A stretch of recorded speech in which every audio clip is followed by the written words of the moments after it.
following is a Dowling Catholic Sports presentation on Iowa Catholic Radio.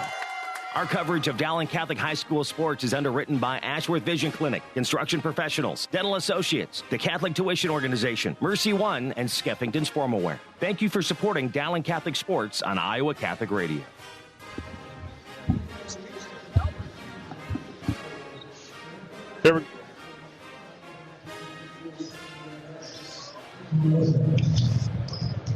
Hey, good evening and welcome to the Council Bluffs Abraham Lincoln Gym alongside Steve DeVinny, Mark Amadale. Boys, postseason basketball. You know, last 4 games have been at Dowling, so it's kind of a little faux pas there, Steve DeVinny. But it's Dowling and Council Bluffs Abraham Lincoln as we are live from the Abraham Lincoln Gym here in Council Bluffs. Right across the street is St. Albert Council Bluffs, and it's high school basketball. And it's the boys' semifinals. The winners of tonight's games will all play on Tuesday night, Dowling and Council Bluffs Lincoln. And they'll meet the winner of the Johnson-Norwalk game. We hope to have reports throughout tonight's game of that matchup going on at Johnston. But Mr. DeVinny, thanks and welcome to Western Iowa here on the campus of Abraham Lincoln here in Council Bluffs. Yeah, thanks, Mark. Enjoy these kinds of atmospheres, and should be a good one tonight. Maroons are ready to go. Pre-game warm-ups here. They've got the game faces on, and yes, they do. Optimistic. Great time of the year for hoops. It's down in the training room. As you get here and get set up, you have all this time, and the only Dowling coach here who didn't ride in the bus was Kevin O'Hare, so I had to pass time that way. And tough duty, Mark. Yeah, and then the Dowling kids get here, and their locker room is just outside the training room, and Jalen Pettis gets his ankle taped, comes out, and he looks at Coach Wagner and I. He says, I think I don't have any circulation to my ankle. So we got stuff like that going on. But it'll be a good night. We got a late arriving crowd. We expect the students to be here. Pet bus has not arrived yet for Dowling, I don't believe. But a great drive over after having 6 inches of snow in central Iowa. You get past Atlantic, and there's barely any snow. And so we had great driving conditions. For those parents listening, kids had no problem getting over here, and we hope the same going home tonight. Yeah, no, I think central Iowa and eastern Iowa got hit a little bit harder with that snow yesterday than the folks over here. So you're right, the roads were real clear, and looks like the Dowling contingent is pretty good so far. Yeah, they're filling up the lower section, as is Council Bluffs Lincoln. And this is a matchup tonight, Dowling and Council Bluffs Lincoln. Again, the winner advances to Tuesday at a site to be determined. If it's Council Bluffs Lincoln, they'll play the game against either Johnston or Norwalk at Atlantic. If Dowling pulls the upset and the Maroons are the 3rd seed in this 2-3 matchup, the game will be played in an area around Des Moines. It's a little bit closer to Des Moines is what we understand. But that's all following the game. We'll talk more about that. But these two teams, 3rd time they played, or the 4th time they played. They had 2 other matchups, and Dowling won those. Earlier this year they played, and it was at Dowling on a Saturday afternoon in December, and it was the Lynx of Abraham Lincoln defeating Dowling 65-54. A lot's changed since then.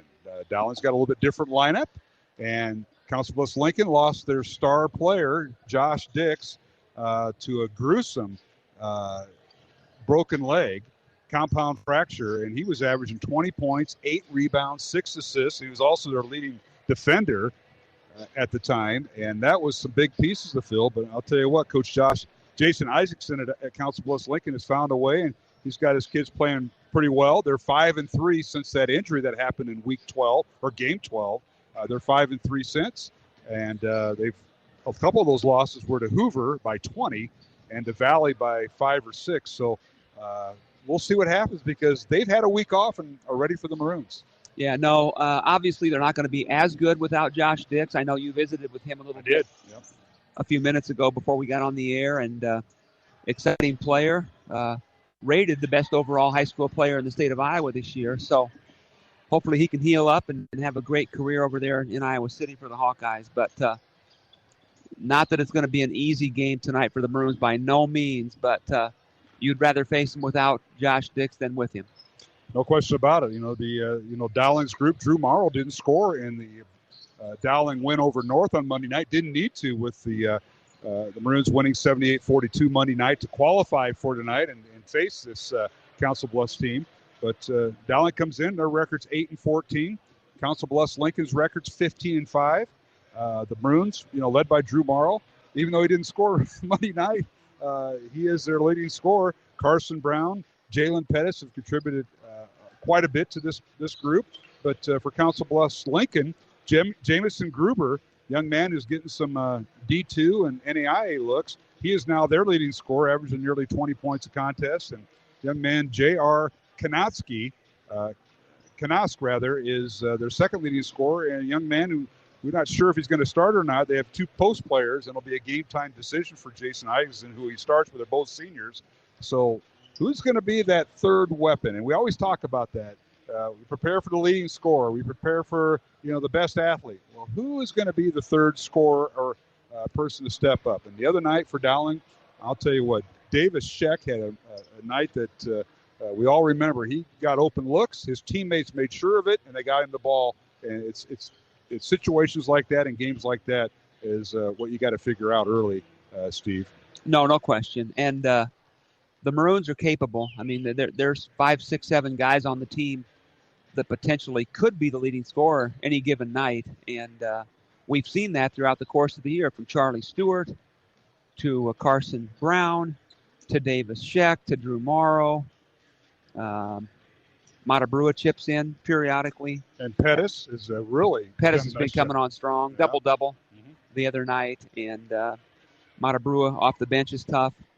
Sophomore point guard Joey Coppola has proven at times he can score. So there is a lot of balance on the ball club, and so that the balance will be needed tonight. And hopefully we can get, like you said, that third or fourth guy to step up, and maybe if we can get 3 in double figures, we have a decent chance. All right, we're going to take a break here on our pregame show as we bring you tonight's broadcast here in Council Bluffs at Lincoln High School in Council Bluffs. Mark Amadale alongside Steve DeVinny. Jeff Pickett is our studio producer. I want to thank our supporters of Iowa Catholic Radio, Skeffton's Formalware, the Catholic Tuition Organization, and Mercy One. We'll take our break, come back. We'll have starting lineups. It's Dowling and Council Bluffs Lincoln, sub-state semifinals here on Iowa Catholic Radio. Support for Iowa Catholic Radio is provided by Ashworth Vision Clinic. Complete eye exams, contact lenses, glasses, glaucoma testing, and pre- and post-operative care. 515-440-4610. AshworthVision.com. Support for Iowa Catholic Radio is provided by Construction Professionals. Construction Professionals does remodeling and new construction. Construction Professionals is a Catholic family business built on a strong foundation. CPCustomHomes.com. Thank you, Construction Professionals, for supporting Iowa Catholic Radio. Support for Iowa Catholic Radio is provided by Dental Associates, addressing your smile needs and dreams. 515-225-6742. Des Moines-DentalAssociates.com. Thank you, Dental Associates, for your support of Iowa Catholic Radio. Support for Iowa Catholic Radio comes from Mercy One, your expert circle of personalized care for all your health needs. With more care locations than anyone, your best life is their one purpose. Find your doctor at mercy1.org.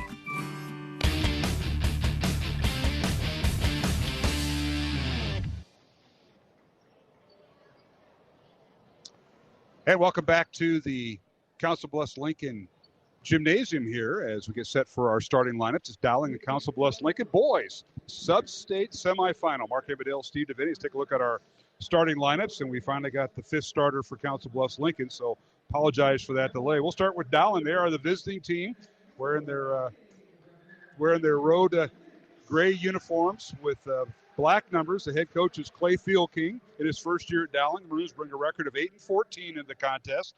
Maroons come in winning 4 of their last 7 games, and they beat North 78-42 in the first round of the sub-state. The Maroons will start at one guard. The point guard is Joey Coppola, 5'10 sophomore. The other guard is Davis Sheck, a 5'11 junior. And the third guard is Drew Marr, Dowling's leading scorer, a 6-foot junior. And at one forward, Carson Brown, a 6'2 senior. And at center, Jalen Pettis, a 6'3 senior. Dowling coach is Clay Fieldking in his first year, Nick Wagner, Jimmy Nahas, and Kevin O'Hara assist Coach Fieldking. Dowling comes in averaging 57 points on offense, and they give up 55 points on defense. They've won 4 of their last 7 games. And now for the home team on the scoreboard, wearing their home white uniforms and blue numbers, is Council Bluffs Lincoln, the Lynx, with a record of 15-5. The head coach is Jason Isaacson, and his 10th year, and he's assisted by Ken Nealon and Steve Dixon. And they'll start this lineup at one guard. Jamison Gruber, their leading scorer, 6'1" senior, averaging just under 20 points. He'll wear number 3. The second guard is Jalen Calabro. Calabro, a 5'6" sophomore. He'll wear number 11. At one forward, J.R. Kanausk, a 6'4" senior. He'll wear number 2. And the other forward is Jackson Jones, a 6'4" senior, wearing number 21. And at center, Jake Duffy, a 6'8" senior, averaging 7.8 points, wearing number 50. We'll be back for the tip-off after these messages on Iowa Catholic Radio.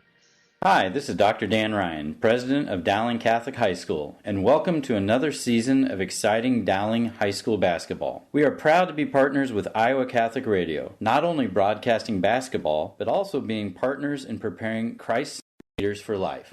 Go Maroons! Hello, my name is Father Ryan Andrew, and I'm the chaplain at Dowling Catholic High School.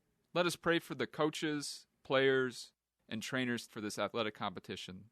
In the name of the Father, and of the Son, and of the Holy Spirit, amen. Heavenly Father, we thank you for all your gifts. We ask you to bless all those involved in this athletic competition tonight.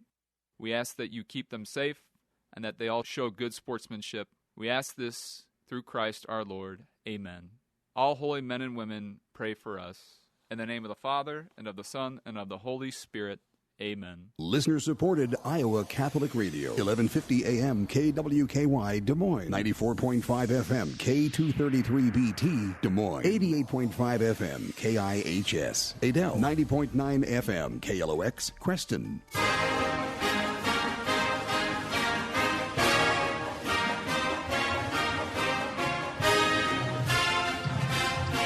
And welcome back to the Council Bluffs Lincoln High School Gymnasium.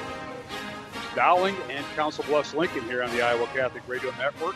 Boys, sub-state semifinal basketball, Class 4A, the big schools, Mark Embedale, Steve Davini. And Steve, what are some of the keys you see tonight before tip-off? As the second time these two teams meet this season. The last meeting was back in December, on December 4th, on a Saturday afternoon at Dowling, and Council Bluffs Abe Lincoln winning 65-54. I think one of the big keys, Mark, is for Carson Brown to get the assignment on their leading scorer, Kanausk, and then we're going to have to get some depth in scoring as well. All right, we're underway as the tip is up and controlled by Kanausk. As you mentioned, the young man, he gets the tip, and Council Bluffs Lincoln going right to left. They're working inside to the big guy, Jake Duffy. His shot off the glass, no good. Rebound Dowling and Capola. And we're off and running here in the boys sub-state semifinal. The winner will play on Tuesday against either Johnson or Norwalk. Those two teams playing in Norwalk or in Johnson tonight. Here's a shot in the lane, no good by Pettis. His putback up and good. The basketball count, and the foul is on the big guy, the 6'8" center. Duffy picks up his first foul, and what work by Jalen Pettis. The corner three was no good, off the mark, but the weak side rebound by Jalen kept the play alive. Yeah, Sheck with an air ball that Jalen was well positioned for. And the free throw is no good by Pettis, so it's 2-0 Dowling here on Iowa Catholic Radio. Council Bluffs Lincoln with the basketball. Dowling starts out man. Here's Duffy with it. Left block. We've got traveling on the big guy.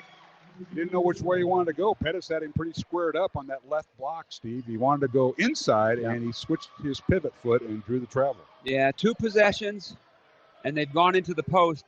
The 6'8" or 6'8" Duffy both times.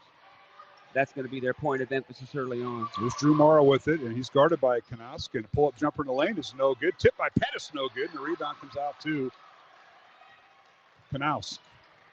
Kanausk, a 6'4" senior-laden lineup. And now inside they work to Duffy. His shot's no good. And a whistle and a foul on the offensive rebound by Duffy. Jake Duffy, 6'8" senior, averaging 8.5 points, 5 rebounds, and leads the team with 21 blocks here, Steve. Yeah, he's probably not used to the physicality that the Maroons see game in, game out in the CIML, but decided height advantage. It'll be a tough matchup for the Maroons.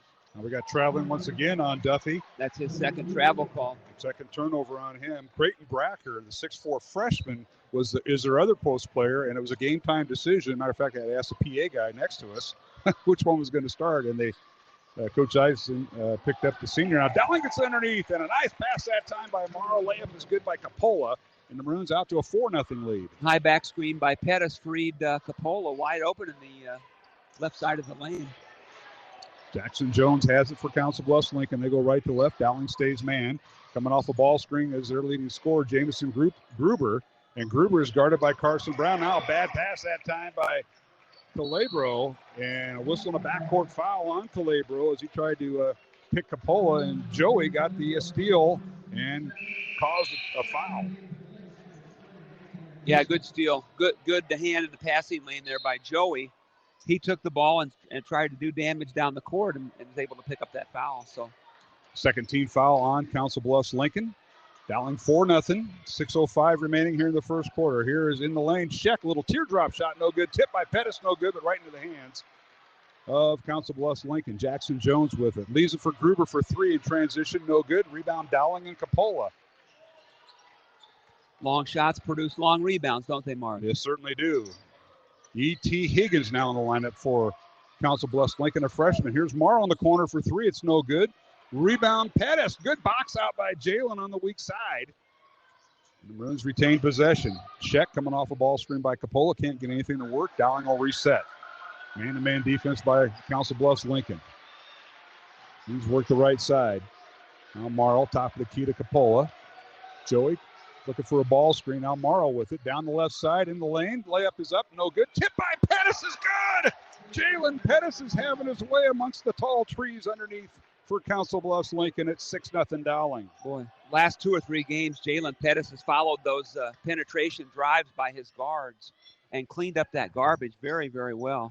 He has taken a page out of the Emma Gipple playbook as far as how to anticipate an offensive rebound. Yep. Council Bluffs Lincoln with the ball. They get in there. Here's a shot blocked by Marl. A dunk that time by Knaus underneath Dowling, and Carson Brown to layup. It's good, and we may see a timeout here by Coach Isaacson. What a play and a block by Dowling. Fantastic on the defensive end, which led to a run out. 8-0 Maroons here in the first quarter from Council Bluffs. Now the Lynx go to their bench. Creighton Bracken is now in, and he'll replace Jake Duffy. Bracken almost started. He is a 6'4 freshman in the lineup.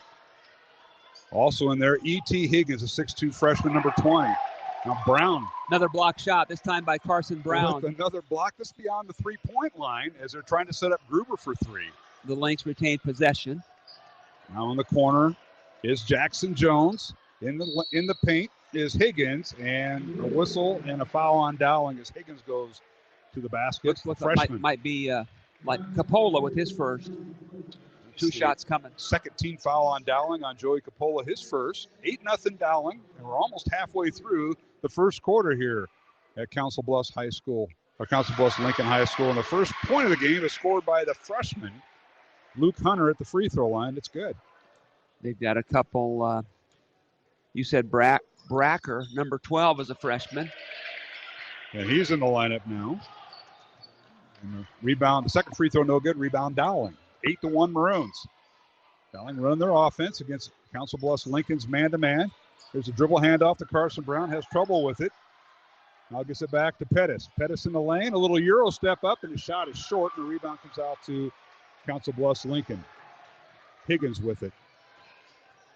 Up top it goes to Gruber, their leading scorer, averaging right around 19 points a contest.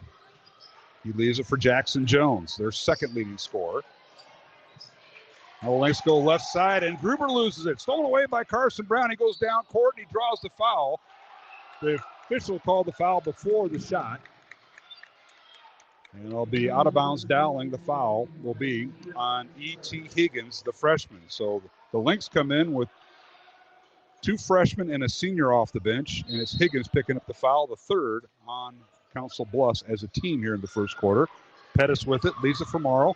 Drew in the lane, through traffic, little scoop shot up, no good. And the rebound, Creighton Bracker, the 6'4 freshman, cleans the boards away for Council Bluffs Lincoln. Good look at it, Mark. Just couldn't get it to fall, and good offense by the Maroons so far. There's underneath the Knaus. His shot up and no good. Rebound, Pettis and Dowling. 8-1 Maroons.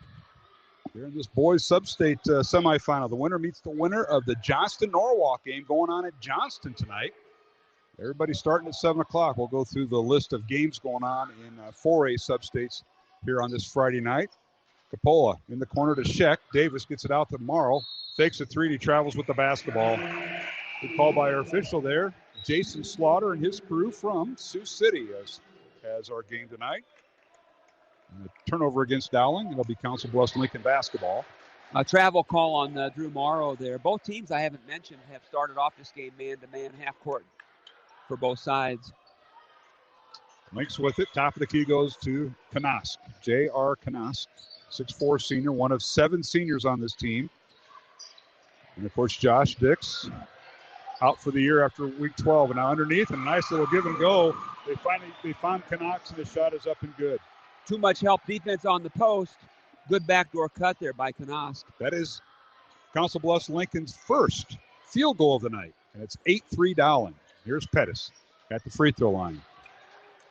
There's Charlie Stewart in there for Dowling. Stewart in the lane. His shot up and too strong, no good. Rebound cleared out of there by Griff Reardon, who's in there now for Council Bluffs Lincoln. Check that. Creighton Bracken, and now whistling a foul on Dowling as the Lynx start their offense. These postseason games, Mark, as you know, can be so emotional for the players. Everybody's so excited when the game starts, and then when they just kind of settle into more of a routine, we'll see who can execute down the stretch. But one of the other keys for the Maroons, obviously, will be to take care of the basketball tonight. So far, they have just 1 turnover. The Lynx have 4. So Charlie Stewart and Mata Brua now in the Dowling lineup. Now here is the Lynx with the basketball, going down the lane and giving up the pass. That's Gruber. Now he gets it back. Corner 3 up, no good. Rebound Carson Brown and Dowling with 1:50 left in the first quarter.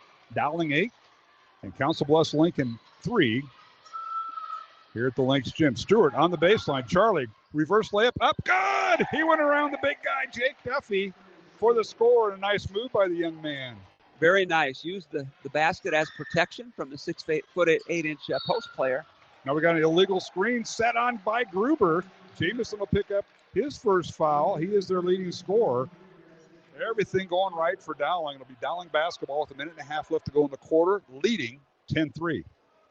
Yeah, coach for the Lynx is a little bit upset with how the officiating has gone so far, but fighting for his team like you would expect. Dowling with the basketball. They work the corner. Here is Stewart with it. Charlie dribbles baseline, cut off nicely by Bracker. Now a long 3 by Carson Brown, no good. And the box out by Council Bluffs Lincoln. As the ball goes out of bounds, it'll be Lincoln basketball with 1:12 remaining in the quarter. Glad you could join us here on Iowa Catholic Radio. Friday night, boys sub-state semifinal. The winner plays Tuesday night at 7 o'clock at a site to be determined. And don't forget, we have Monday morning girls basketball, state tournament basketball on Iowa Catholic Radio. Dowling and Johnson now coming off a ball screen and hitting the 3. It's Creighton Bracker, the freshman, and it's good. That is his second 3 of the year. And it's 10-6. Now Dowling with the ball. Mata Brua, little pull-up jumper on the right elbow, no good. He didn't hesitate, that lefty. And then rebound, Council Bluffs Lincoln, and now the Lynx here with the basketball. Gruber takes it down and draws the foul. Mata Brua picks up his first foul. Steve? Mata, I thought, was in a really good defensive position, but reached a little bit instead of taking the charge. I'll put Gruber at the line, a 73% free throw shooter on the year, looking for his first basket and points of the night. And his first free throw is good. Gruber, a 6'1" senior. He is their leading scorer with Dix's injury.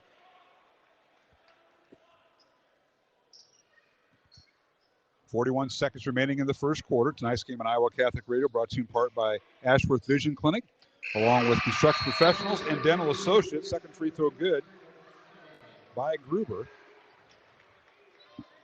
And it's 10-8. The Dowling 8-point lead now down to 2 with 38 seconds remaining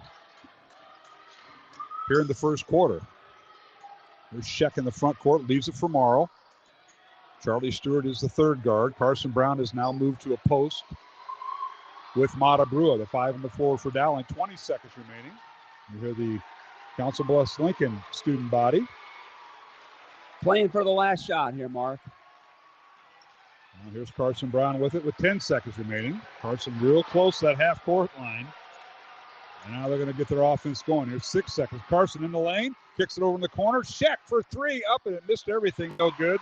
Weak side rebound to Duffy. And we've come to the end of the first quarter here in Council Bluffs with the score.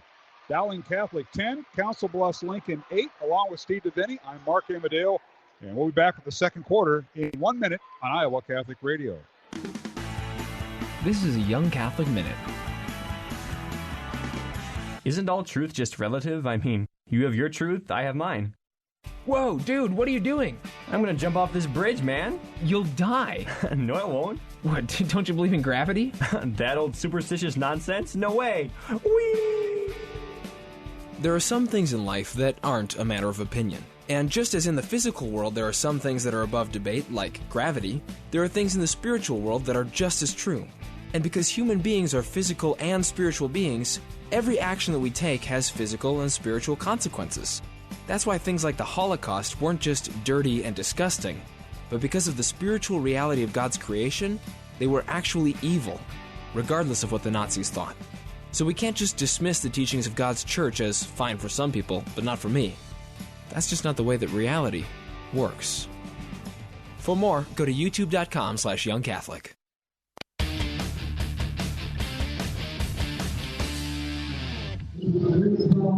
Okay, we're back here in Council Bluffs at Lincoln High School in Council Bluffs. Mark Amadale alongside Steve DeVinny on Friday night high school boys sub-state basketball, the postseason here in Iowa Catholic Radio. The winner of this game plays Tuesday night against the winner of the Johnson-Norwalk game. We'll give you updates on that. Dowling leading 10-8. The Maroons have the ball first. We'll get our first quarter statistics here in a moment. Dowling with the ball. Carson Brown leaves it out top for three. It's no good by Capola. And the rebound comes out by Canas. He goes down court, has the ball stripped away by Charlie Stewart, and a foul on Dowling. It'll be on Carson Brown.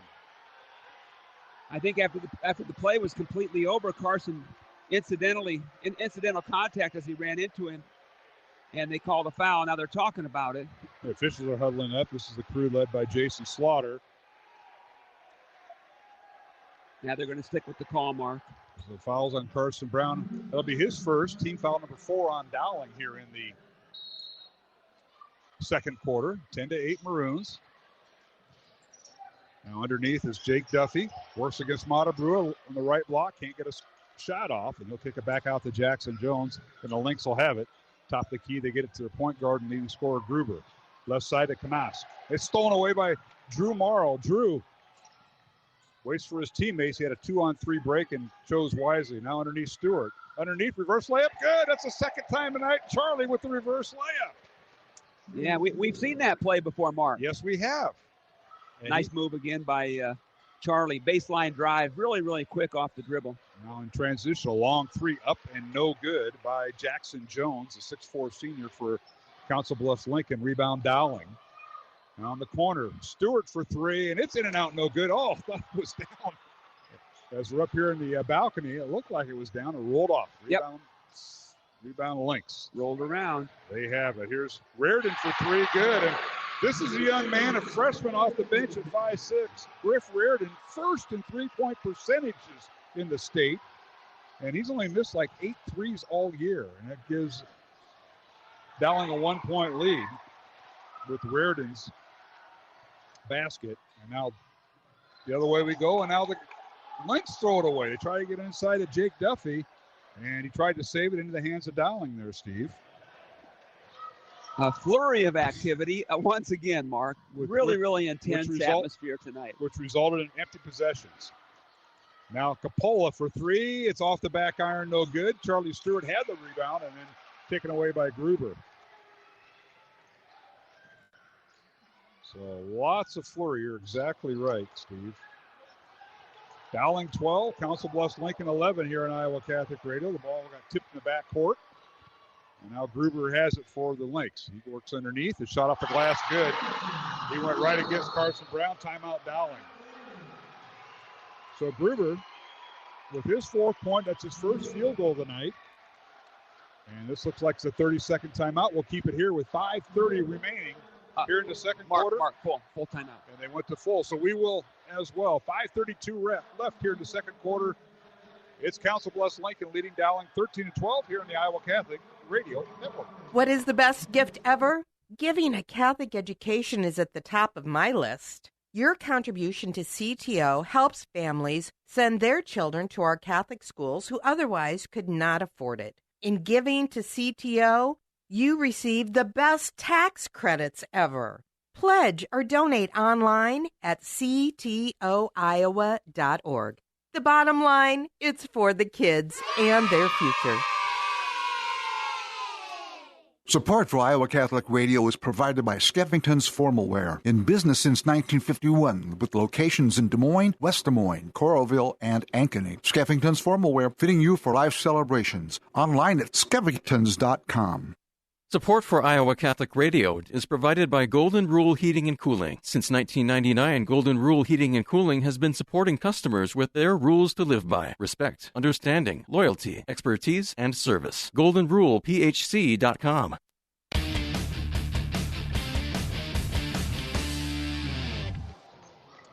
And welcome back to the Council Bluffs Lincoln Gym alongside Steve DeVitti, Mark Amadale, as Dowling calling the timeout, and they come away.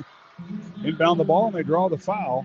Foul will be on Etienne Higgins, the 6'2 freshman, picking up his second foul, and that'll get Griff Reardon back in. We mentioned Reardon hit that 1 3-pointer a little while ago, Steve. First in three-point percentage in the state in Class 4A. I think he's 11 out of 19 now, so that's something to keep in mind. Yeah, they've played 3 ninth graders tonight so far. Yes, they have. It's impressive. Yeah. Keep in mind the state's highly recruited athlete, Josh Dix, is out for the year out of this Council Bluffs team. Broke his leg about 8 games ago. Now they work the ball inside. Dowling gets inside to Charlie Stewart and draws the foul. Yeah, they drew up a special there and isolated him in the paint against the shorter player. J.R. Kanask with the foul. That's his first. Team foul number 6 on the Lynx. 5:05 remaining second quarter. 13-12. Council Bluffs Lincoln with the lead. The Lynx with their first lead of the night. Now Pettis for 3. It's good. It rolls off and gets the Steve DeVitti roll right off the rim. We just keep talking about his soft touch and good hands. He can shoot it. He can catch it. That's a defensive tackle. Yeah. It doesn't make sense. Yeah, you'll have his head football coach up here at halftime, Tom Wilson, the AD, and the coach you're talking about at Dowling. We'll talk to him at halftime. I'm going to bring that up. And make sure you stay on mic, too. Yeah, I hear Corner you. 3, no good by Jackson Jones, and we've got a tie-up on the rebound. And possession will be Council Bluffs Lincoln as that ball hit the back of the rim. Corner 3 from the left side for the Lynx, no good, but it hit the rim and bounced as high as the top of the backboard. And 2 players came down with it, and the Lynx with the alternate possession. Now just steal by Carson Brown, but he tipped it right to Gruber. He goes in the lane, and a shot no good. Wild shot by Gruber. Rebound Dowling. Here's Charlie Stewart in the lane. Reverse layup. Good! Charlie Stewart off the bench with 6 big points, and they've been all reverse layups, Steve. This guy has taken the ball on the dribble hard.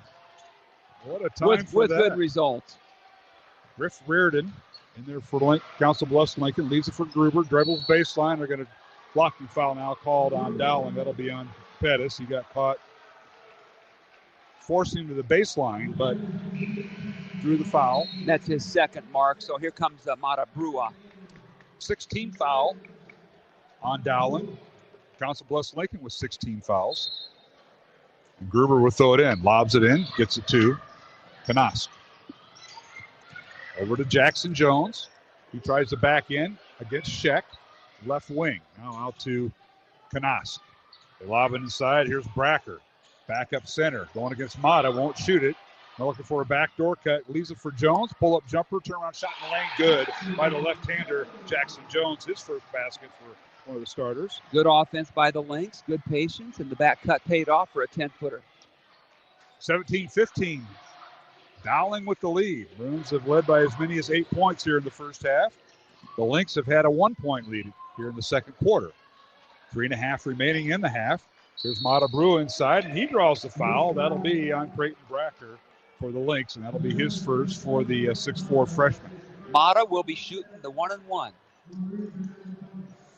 Tonight's game on Iowa Catholic Radio brought to you in part by Ashworth Vision Clinic. Construction Professionals and Dental Associates. Reminder, Monday morning, 9:45, we'll be on the air with girls state basketball from Wells Fargo Arena in Des Moines. It'll be Dowling and Johnston for the third time this year. The Maroons take on the number 1 overall seed. Their record's 23-0 is the Johnston girls. And we'll have it here on Iowa Catholic Radio. If we can get Coach Cataldo to find his way to the arena floor. Second free throw, no good by Mata. Ball slapped out and controlled by the Lynx. Yeah, you can't wait to see the game on Monday. Maroon girls with a tough task, but they're up for it. They've had a good year. Yes, they have. And here's Gruber with it in the lane. His shot up and no good. Drew the foul. And Gruber just kind of initiates contact, it seems. Very aggressive off the dribble. That'll be Carson Brown's second foul mark. With 3:04 remaining here in the first half, Dowling 18 and Council Bluffs Lincoln 15 on Iowa Catholic Radio. Mark Amadeo and Steve DeVinny here in Council Bluffs at Abraham Lincoln High School, right across the street from St. Albert Council Bluffs, who will be in Des Moines tomorrow night as St. Albert basketball team takes on Grandview Christian at the Dowling Gym at 7 o'clock. Is that a sub-state semi or a sub-state final? That's a sub-state final. The winner of that game, that's Class 1A. Okay. We'll move on to the boys state tournament. First free throw, no good by Gruber. Second one on the way is good. Jamison Gruber, he went 3 out of 4 at the line. He has 5 points, and he'll have a seat on the bench. With the Maroons, 2 of their better players on the bench with 2 fouls, it's important to get to the half and maintain the advantage here. Keep it close, maybe pull away a little bit more. Kaleo back in for Council Bluffs Lincoln as Matabrua guilty of the travel as they didn't have his pivot foot set. The Council Bluffs Lincoln, they put Calabro back in. I didn't see that, Mark, but no argument from the Dowling bench. Mata's expressing his, and you don't see Mata do that very often. He's a very mild-mannered kid. Now we got an offensive foul, and that could be a flagrant foul as Jake Duffy went right into Mata's upper body, and I think that's what Clay's asking, and say, hey, was that a flagrant? Foul's on Duffy, that's his second, and I had that in the corner of my eye when away from the basketball. Yeah, he'll come out of the game, and the 6'8" Duffy will come out of the game and be replaced by the freshman. 6'4" Bracker checks back in. Duffy with 2 fouls, Bracker with 1. Both teams post battle in foul trouble. Dowling with the ball. Here's Drew Morrow with it. Drew at the free throw line, looking, gets to Mata. Mata in the lane, can't get a shot off, and now he travels again. That was evident. Yeah, drug that pivot foot that time. 2.5 minutes remaining, and some jitters here. And the game means a lot. We haven't seen him do that this year. That's a little surprising. 18-16 is our score. Dowling with the lead over Council Bluffs Lincoln. 2 minutes and 30 seconds remaining in the first half. And now Lincoln with the basketball. Their starting guard, Calabro, dribbles it up. It's to Gruber. They're both actually point guards. Gruber in the lane. Tried to spin. The ball tipped around. They tip it right to Calabro, and he nearly lost it. It was picked away by Capola. Good defense here in the half court by the Maroons. Now Gruber, step back 3, up off the back iron, no good. And the rebound, Dowling and Scheck. Davis in the front court. Gets it to Charlie Stewart, works baseline. Tries to get it to Morrow, and it's stolen away by Gruber nicely, or Canas nicely on the baseline. And now Canas nearly lost the basketball. And he'll ask for a timeout. So with 1:48 remaining in the half, this will be a 30-second timeout. We'll keep it here. Dowling by 2, 18-16 here on Iowa Catholic Radio. I want to thank Mercy One, the Catholic Tuition Organization, and Skeffington's Formal Wear for supporting our broadcast all season long. Also want to thank all the listeners that pledged their support to Iowa Catholic Radio this week during our Carathon, which ended this evening. And you can still make your pledge at iowacatholicradio.com. You can click on the donate button. Your gift is tax deductible. We appreciate everybody that donated this week here on the Carathon on Iowa Catholic Radio. All right, Mr. DeVinny, a 30-second timeout called by the Lynx. And it'll be Council Bluffs Lincoln possession. Both teams battling some foul trouble. They called that quick timeout there before the tie-up. All right, the Lynx with it. Here's Reardon back in the lineup with Canas. Now they get it left side. That's Gruber with it. Pull-up jumper from 3. No good. Rebound Dowling and Matabrua as he boxed out Creighton Bracker. their postman nicely. Now here's Coppola with it to Sheck. Davis now running out of territory. Caught on the left block. It's to Matabrua. Maroons will reset with 1:20 remaining in the half. Leading by 2. Here's Stewart with it. Over to Coppola. Now to Davis Sheck for 3. Up good, right in front of the Council Bluffs Lincoln bench. Sheck with the 3. First made field goal tonight for the Maroons beyond the arc. That puts them at 1 for 8 so far. That's right. They were 0 for 7 before that shot. You were mentioning that during the break. And Dowling by 5, 21-16. With 50 seconds remaining, now traveling called on their big guy, Creighton Bracker. 6'4" freshman post player with the travel. Matabrua holding his own. Little undersized is Mata for the paint at 6'4", but he did a nice job on the freshman. Now substitution for Council Bluffs Lincoln. Raridan will check out. He is their 3-point specialist, if you will. 45 seconds to go in the half. I wonder if the Maroons will try to hold it that long and get one. And Jackson Jones replaced him. I'm not sure. It'll be Marl, Coppola, Sheck, Matabrua, and Charlie Stewart, the 5 on the floor for Dowling. 30 seconds remaining. Looks like they will be content either to get a layup or get the last shot. Possession arrow favors Dowling. Maroons with 17 fouls. Council Bluffs Lincoln with 18 fouls. 20 seconds remaining. They are trying to do that, Steve. There's hold for the last shot. Carson Brown's not in the ball game. Typically, he might be the one that dribble penetrates. Well, 2 fouls will keep you on the bench. And now Stewart in the lane, and he has a shot knocked away with 5 seconds remaining. Dowling has the ball underneath their own basket. And head coach Clay Thiel, king of Dowling, calls out a play, and Marl will throw it in. It's to Brua. Now to Marl. Fakes a 3 and hits a long 3. Banks it off the glass, no good, and that'll do it as we go to halftime with Dowling Catholic leading Council Bluffs Lincoln 21-16 here at the Lynx Gym in Council Bluffs as Dowling outscored the Lynx 11-8 in that second quarter after leading 10-8 in the first quarter. So Steve DeVinny, before we start totaling up our statistics, pretty good start by the Maroons in the first half. Can they close this out? Can they stave off a pretty good rally we were expecting by Council Bluffs Lincoln in the second half? Yeah, no, very, very, very intense so far. Not unlike a lot of other playoff games that we've seen. It's low scoring. It's a defensive struggle. Shooting hasn't been great on either side so far, but really, really intense battle.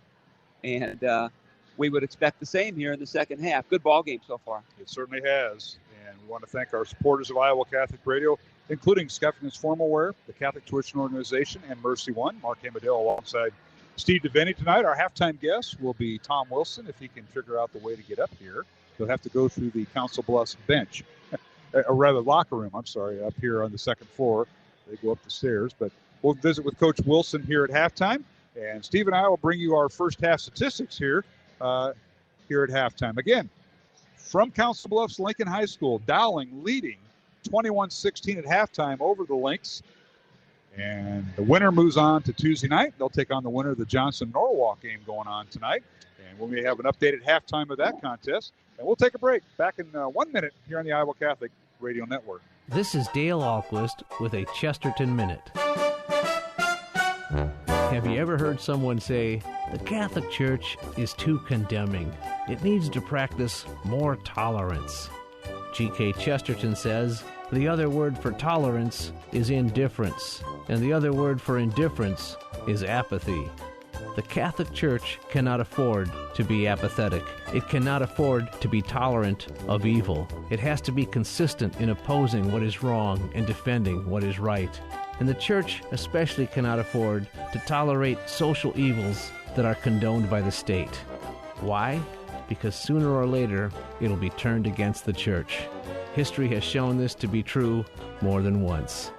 Chesterton says there have been times in history when the Church has been wedded to the world, but it has always been widowed by the world. Want more than a minute? Chesterton.org. Listener-supported Iowa Catholic Radio, 1150 AM KWKY Des Moines, 94.5 FM K233BT Des Moines, 88.5 FM KIHS Adel, 90.9 FM KLOX Creston.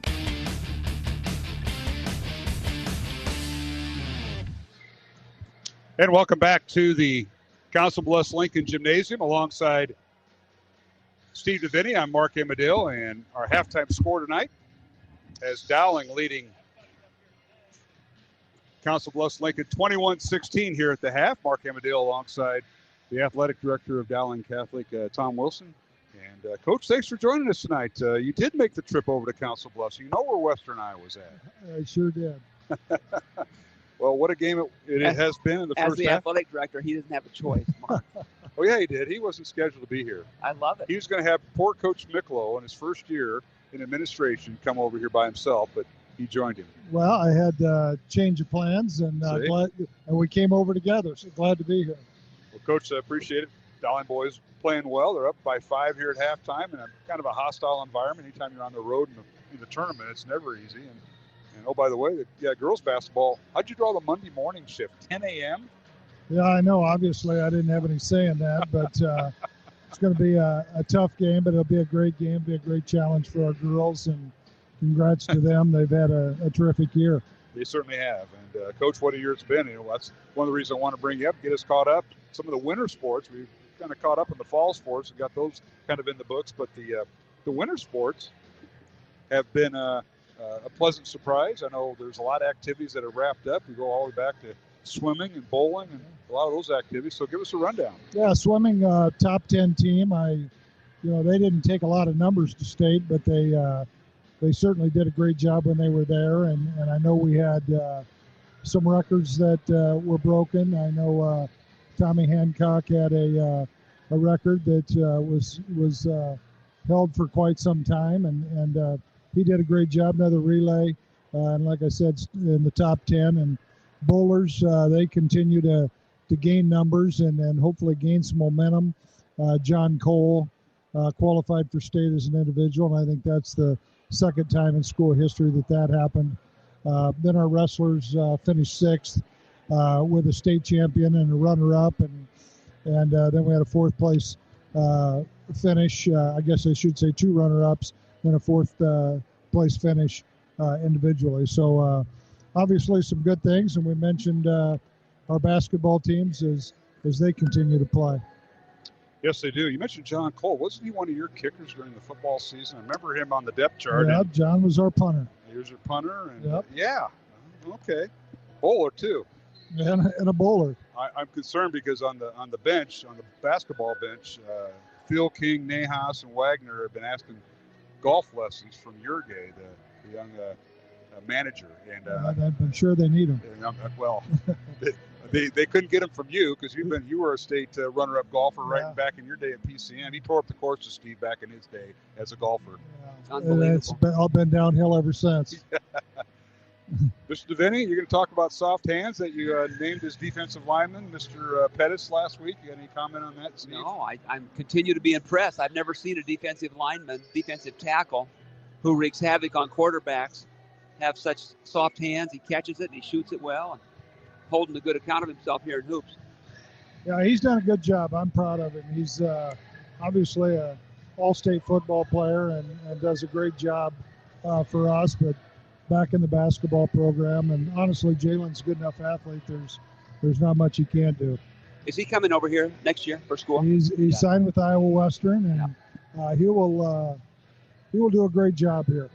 That's great because I think at one time didn't know if he was going to play football at the next level. There's a guy that's first team All-State, and you wonder, okay, maybe his heart's out of it, but I think he's found a lot here in this basketball team. He's really helped them, and it's been good for him. And the dynamic duo of your 2 defensive tackles on the football team are playing the post for Coach Thielking here in basketball. What a pleasant surprise! And it's been great. It's good to see him out here, and I think Jalen, his confidence just continues to grow in everything that he does, and really the sky's the limit for him.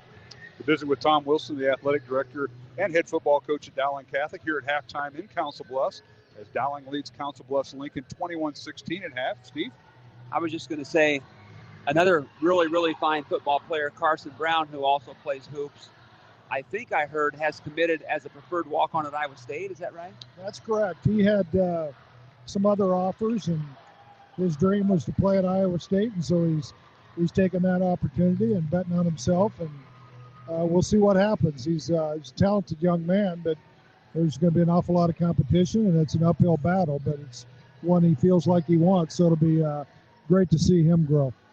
His father, Carson's father, was a track athlete at Iowa State, teammate of Danny Harris. So they have a little bit of history in that family with that school. Yeah, so Carson obviously had a phenomenal senior year for us and got a lot better as he went through our program, and I think he's still got some awfully good football in front of him. Yeah, no question about it. Been to visit with Tom Wilson.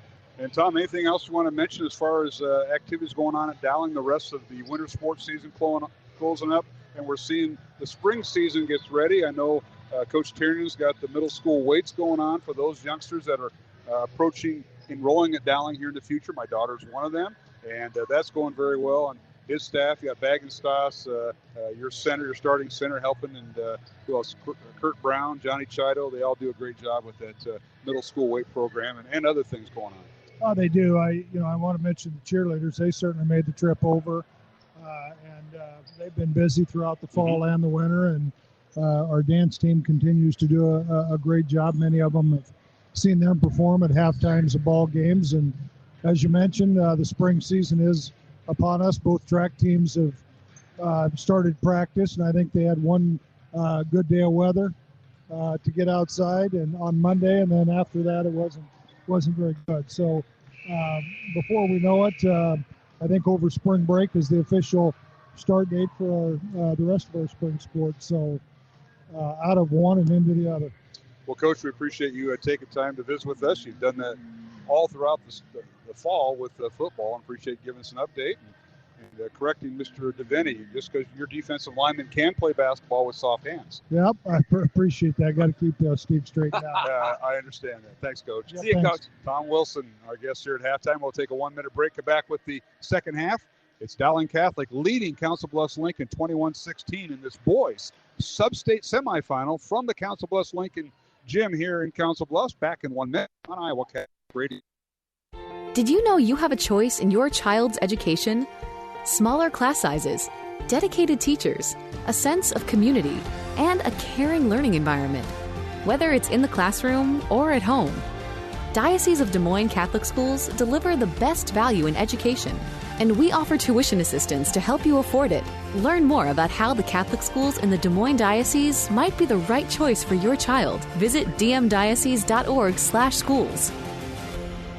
Are you born again? Is faith alone enough? Get answers to these and other crucial questions as Iowa Catholic Radio presents Catholic convert and apologist Steve Ray with his compelling talk, Born Again? Faith Alone? What Must I Do to Be Saved? Thursday, April 7th at St. Francis of Assisi in West Des Moines. Steve takes you on a biblical journey all the way back to Abraham. Don't miss Steve Ray. Thursday, April 7th, 6 p.m. St. Francis of Assisi Parish. Visit iowacatholicradio.com to register.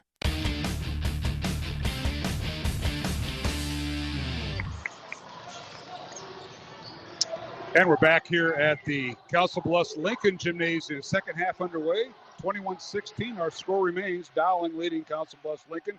Both teams scrappy, but nothing out of it. Both teams have had a possession. Dowling with their second possession, and they couldn't get anything to fall here, Steve. Yeah, good defense there. Carson Brown drove the baseline. Thought maybe he got fouled. He passed it into Jalis, but Jalen couldn't control the pass. So now Council Bluffs Lincoln, they throw the ball out of bounds, and now they get it back. Now underneath, a shot up, and I got an offensive foul called as they led with the left hand. That's Jake Duffy with his third foul, the starting center. It's a delayed call, but the right call. Yeah, Duffy's really having a difficult time matching the physicality. I'm sure the word at halftime was, you got to be a little bit stronger. You got to go tough. And when he did go tough, Jalen drew the charge. Good play by Pettis. Another turnover by Council Bluffs Lincoln there. We'll get our statistics here when we get a break. 21-16 was our halftime score, and remains that. Dowling was 1 out of 2 at the free throw line. Council Bluffs Lincoln 4 out of 6 at the free throw line. The Maroons jumped out to a 10-8 lead and outscored Council Bluffs Lincoln 11-8. Now Pettis on the baseline, pull-up jumper, no good. And the rebound comes out to Council Bluffs Lincoln. And Jaden Calabro, he leaves it for Jones, and a whistle, and 3 free throws coming. They're going to get Davis checked for the foul there, Steve. coming off a ball screen. Yep. Davis was trying to stay with the shooter, trying to fight through over the screen, and got him on the arm. So take a look at our first half statistics, Steve, if you don't mind. Yeah, no, the Maroons were 7 for 18 inside the arc and 5 for 18 behind. So 12 for 36. And Council Bluffs AL, 3 for 10 there and 2 for 8. So 5 for 18. So neither team shot it particularly well. Maroons had a lot more field goal attempts. And the third free throw is now good. Jones goes 3 for 3 after the foul by Davis Sheck. That's his first, and Dowling's first foul of the second half. So it's 21-19. Council Bluffs Lincoln. Carson Brown with the basketball, throws the ball behind Sheck, but he retrieves it, gets to Drew Marr. Maroon's largest lead was 8 points in the first half, and Council Bluffs Lincoln's largest lead was 1. And now Drew Marr takes it underneath. His shot up, it leaves it short, had the wide open look. And rebound Council Bluffs Lincoln. And now here's Jackson Jones. Pull up three-pointer. It's no good. Rebound Dowling and Carson Brown. The Maroons back to their 5 starters in transition. Sheck for 3. And it's good. Davis Sheck with the Dowling parents standing right in front of us has 6 points. Yeah. One of the few real clean looks that he's gotten tonight and knocked it down. And now Calabro loses the ball. And it's retained by Jones. He'll leave it for Gruber for 3. It's no good. And the rebound comes out to Calabro. A scramble there for the offensive board. Now Gruber 3 again up and no good. Fight for the rebound. Gets in the hands of Calabro. This will be the third offensive set. And now Calabro will launch a 3. It's no good. And Pettis with the rebound. Thank goodness for the poor shooting. 24-19. Dowling by 5. 3 opportunities there. Yeah. Maroons gave up 2 offensive boards in that sequence. 5 minutes, 10 seconds remaining. Now a ball screen by Pettis. Now a backdoor cut by Pettis, and Drew throws it away. Drew Marr looking for his teammate. Threw it right into the hands of Creighton Bracker, and now Council Bluffs Lincoln with it. Here is Gruber with it on the baseline. Shot up and good. Changed hands in midair. Right hand to left hand, right around Carson Brown and scores. And Gruber with 7 points. Maroons will have to withstand some of these runs. Coach Theo King's calling a special and asking the boys to be patient.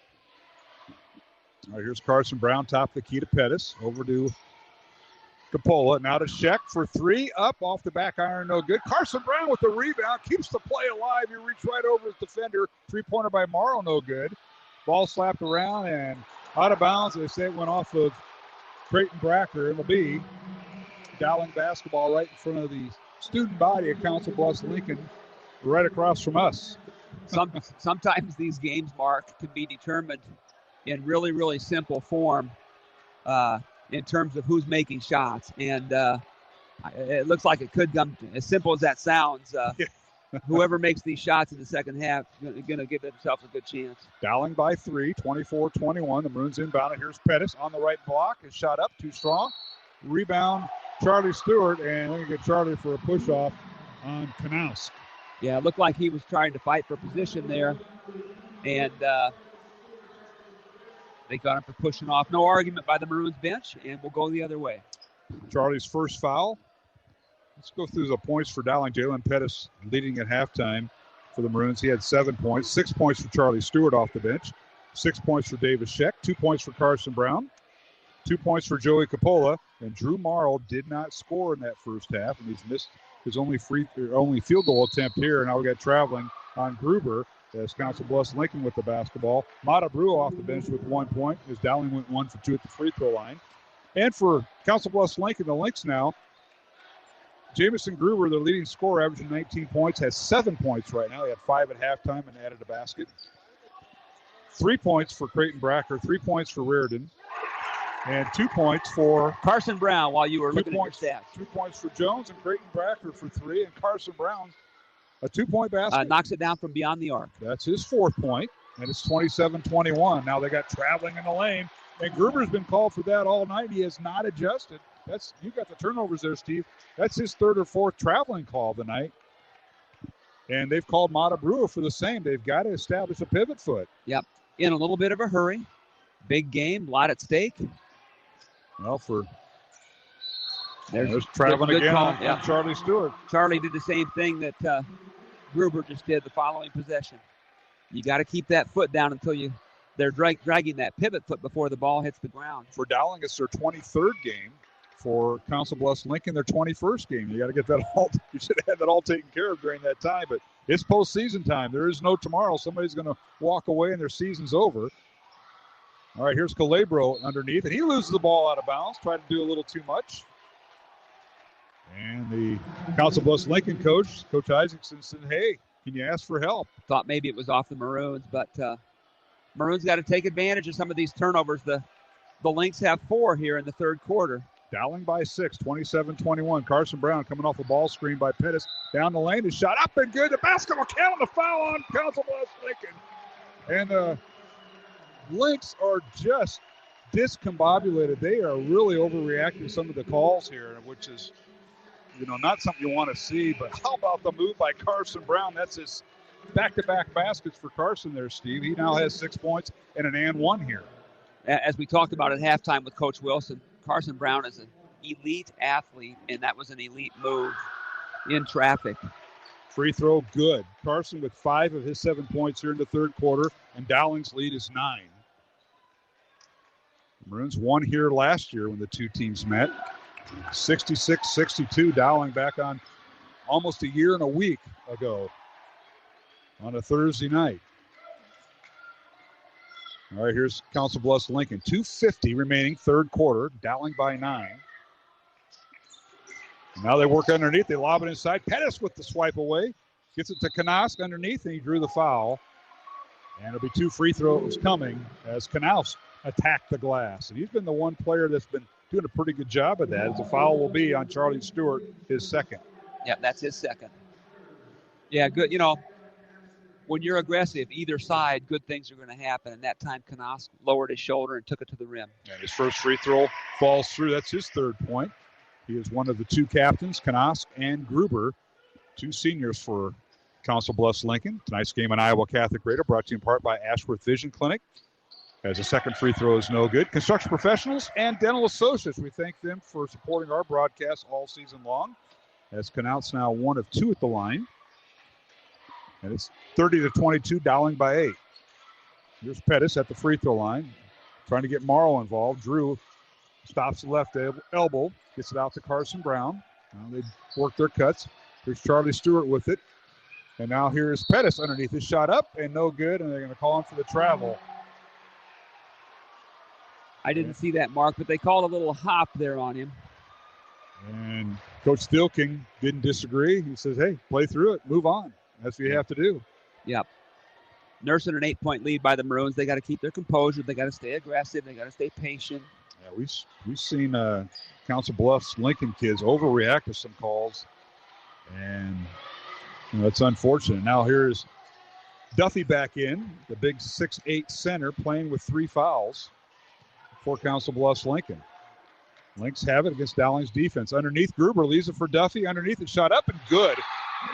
Nice job that time by Gruber. He attacked and left it for Duffy for his first basket of the night. Yeah, if he catches it down there that low on the block, he'll be difficult to defend. They've done a good job, the Maroons have all night on him. Dowling with the ball. Pettis underneath. Leaves it for Stewart. Charlie underneath. And they're going to call him for the travel. He ran right into Duffy, and they waved it off. They say he stepped out of bounds and traveled. Nowhere to go, Mark. That either had to be probably a charging call or a turnover, and neither was a good situation for the Maroons. So it's a turnover against Dowling. The Maroons lead by 6. 30-24 with 1:25 remaining here in the third quarter. Now we're going to see some bench come in as Gruber has not played. And now a fall-away jumper, no good by Gruber. Rebound Dowling underneath. His shot up and missed everything, no good. Might have been partially blocked from behind by Jackson Jones. Something happened because that was a funky shot that didn't.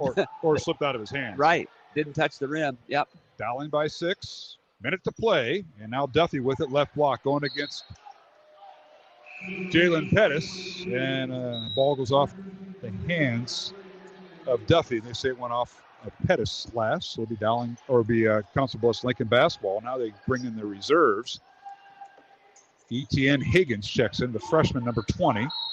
22 is back in the game. And Reardon, the good shooter. The good three-point shooter. Yeah. Leads the state in three-point percentage as a freshman.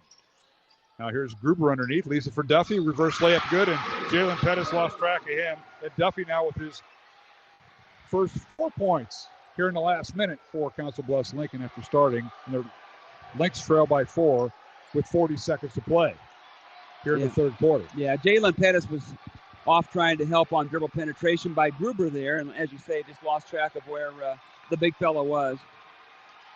Dowling between the circles. Trying to play for the last shot of the third quarter, leading by 4. Possession arrow favors Council Bluffs Lincoln.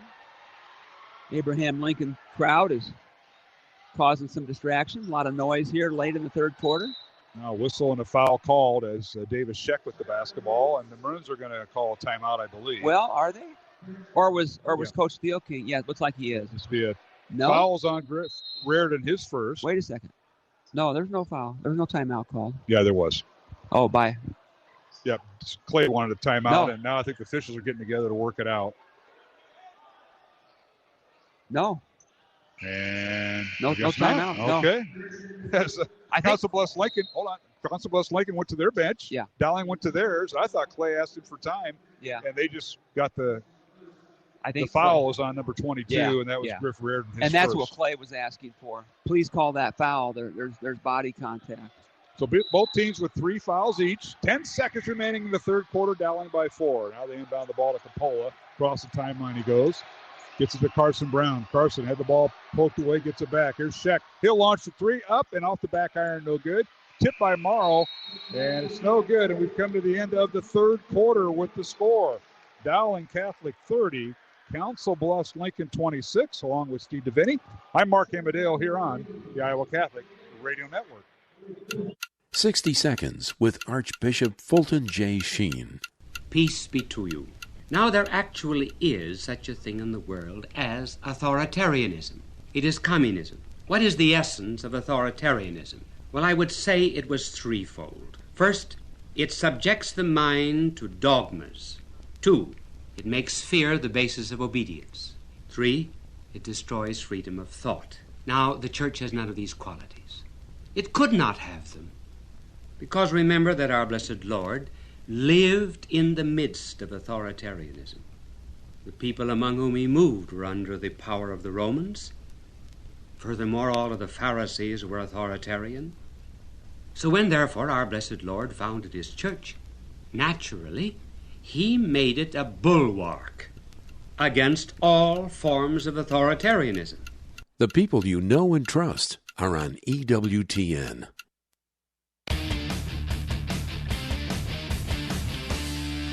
Hey,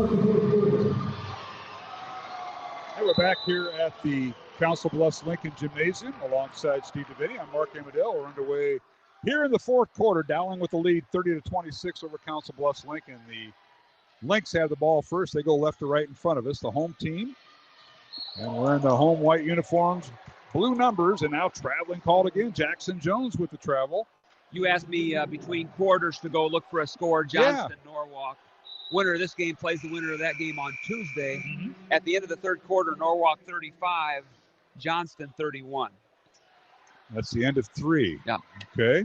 That's a mild upset in the making. That is a surprise. That game's being played in Johnston. So 35-31. Norwalk. We'll check that score again here pretty soon. Here it's Dowling 30 and Council Bluffs Lincoln 26. Drew Morrow with it.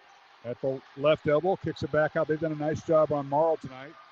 He was held scoreless Monday night against North and hasn't got on track tonight. Now Carson Brown underneath the shot up and no good. Drew the foul, and they're saying it before the shot. Foul is on Council Bluffs Lincoln, and they'll whistle it on. Etienne Higgins, his third.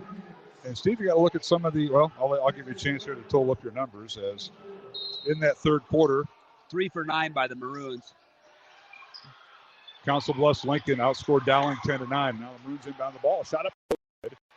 Rebound Council Bluffs Lincoln. Dowling by 4 as we're underway here in the fourth quarter in Council Bluffs. Now the ball tipped away. Good defense that time by Coppola, anticipating. Yep. Hand in the passing lane. Got the deflection, but What's our rebounds and turnovers looking like, Coach? Oh, goodness. Let me add these up. You go ahead. All right. 8 and... Here's Gruber with it. Jameson Gruber is the link now coming off a ball screen. Here's Duffy with the ball screen. Can't get it to him. Gruber down the lane. His shot up and no good. Drew the foul. And they're going to give it on Carson Brown or Pettis. Pettis with the foul. That is his third. 2-shot foul, Mark. I had my head down. Yes, it is. Rebounds on the game so far, 20 for the Maroons and 17 for AL Council Bluffs. What's our turnovers look like there? Turnovers, 9 for the Maroons and 11 so far for Abraham Lincoln. All right, Gruber hits the free throw.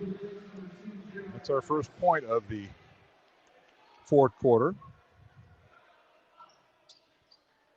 30-27, falling by 3.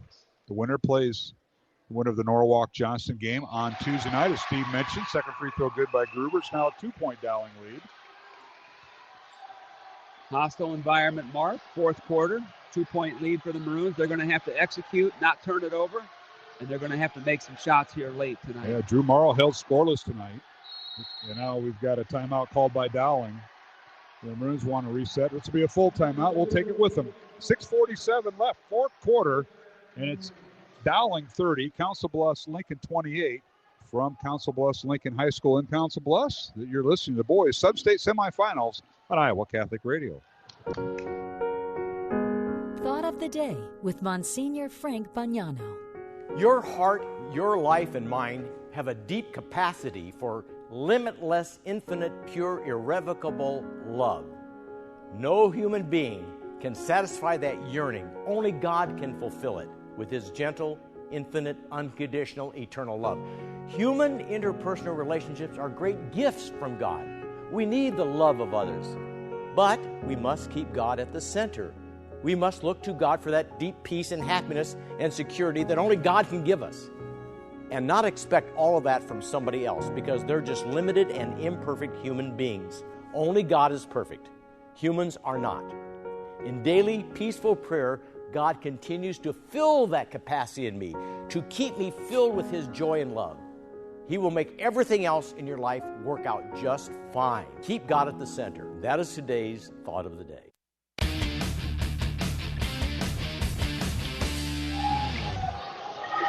And we're back here at the Council Bluffs Lincoln gym. Here's a three-pointer out of the timeout. No good by David Scheck. Rebound, Carson Brown. Tomorrow for 3, and it's no good. And a loose ball foul called on Pettis. And that came at the wrong time. Jalen has committed his fourth foul, and it was the correct call. And the Maroons couldn't get the shot. The fall had a set play called, Steve, out of the timeout. Good look by Davis Scheck, open 3. Good look by Drew Morrow. Off the offensive rebound by Carson Brown. And as I said earlier, the Maroons are going to have to make some shots to get this W. Pettis sits down. Matabrua in and out. A steal by Dowling. Capola with the steal. Pull-up jumper, free throw line. Oh, it's short. Might have slipped right out of his hand. Rebound comes out to Council Bluffs Lincoln and Jackson Jones. And now they're going to call traveling for Council Bluffs Lincoln underneath. They couldn't get the shot to fall. And again, taking that extra step. Yeah. In my opinion, that one looked clean, kind of a Euro step, but Maroons will take it. 30-28, Dowling. 6:05 left to go, fourth quarter. Other games going on tonight. As Southeast Polk taking on Waukee Northwest. As Brua underneath. His shot up and good. Offensive rebound and putback. Mata Brua. Big basket there off of a good assist by Capola. Now Dowling with on defense. They work underneath. And the big guy, Jake Duffy, shoots and scores. He's got all 6 of his points here in the second half. And it's a 2-point Dowling lead, 32-30. Crowd starting to get in it. Here's Scheck, Capola, and Morrow with the dribble weave. Now they lob it inside to Brua. Gets to Morrow. Drew on the baseline. Can't get a shot off. Back to Drew. As Mata and Morrow play catch.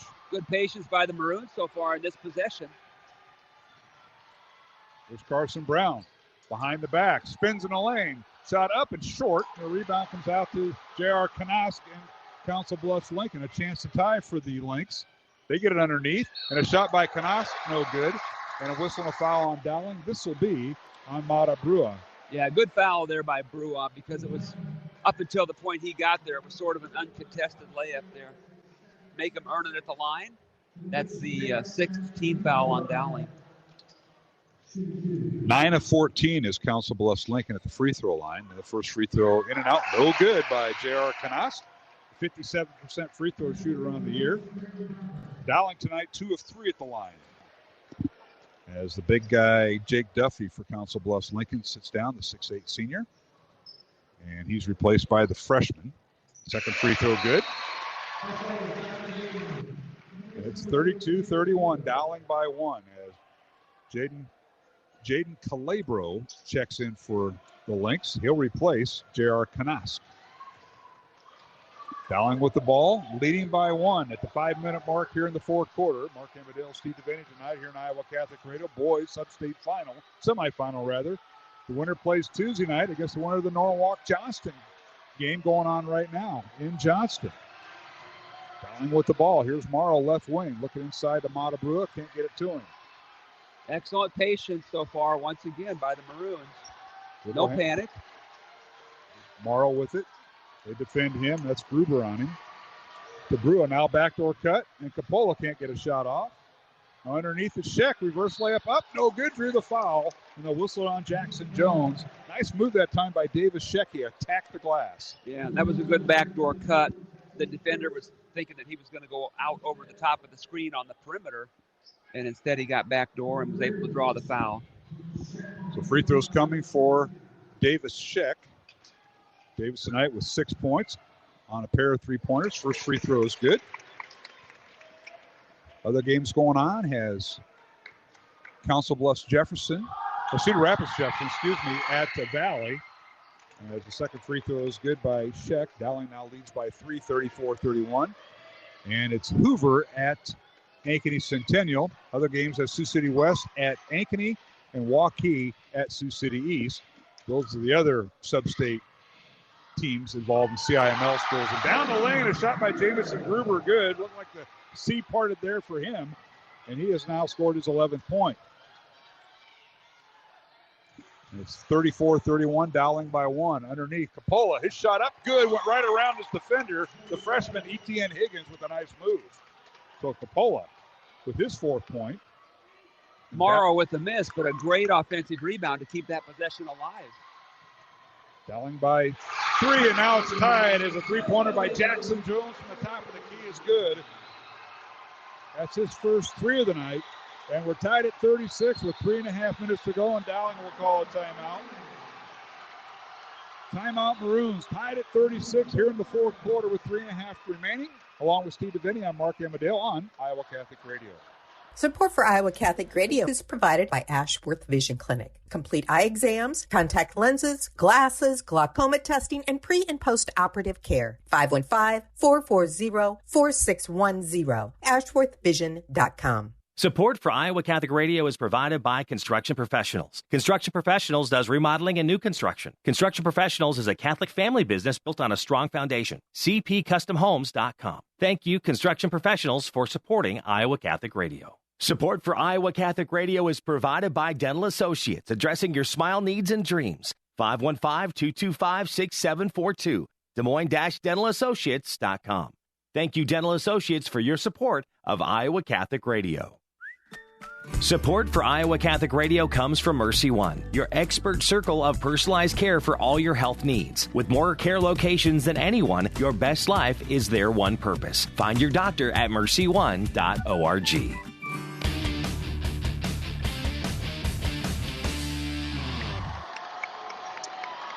And we're back here at the Council Bluffs Lincoln Gymnasium. Alongside Steve Devaney, Mark Amadale. What a game. Tied at 36. 3.5 minutes remaining. Fourth quarter. Dowling with the ball out of the timeout. Here's Sheck for 3. It's off the mark. No good. And the rebound goes out of bounds. Foul? And they're going to call a loose ball foul on Dowling and Davis on Coppola. Coppola is going to be whistled for the foul. That'll be his second. That'll have Abraham Lincoln shooting the 1-and-1 bonus. That is the 17th foul. Maroon's not contesting. It happened right while the kids were standing up, and the ball was going out of bounds, and Coppola was fighting to get space, and he committed the foul. So on Joey, the sophomore for Dowling, that's his second foul. Free throw up, no good on the 1-on-1. Rebound Dowling. As Jaden Calabro was fouled, and he missed the front end of a 1-on-1. 17 fouls on Dowling, 5 on Council Bluffs Lincoln. Here's Pettis playing with 4 fouls. Dribble handoff to Coppola. Now to Marr. Drew held scoreless tonight thus far. To Carson Brown. Maroons play dribble handoff on the perimeter. It's Coppola, Sheck, Brown, Marr. Marr for 3 in front of his own rim. No good in front of his own bench, rather. Out of bounds to the Council Bluffs Lincoln. So the cold shooting remains for the Maroons here in the last couple of minutes, tied at 36. 2:48 remaining.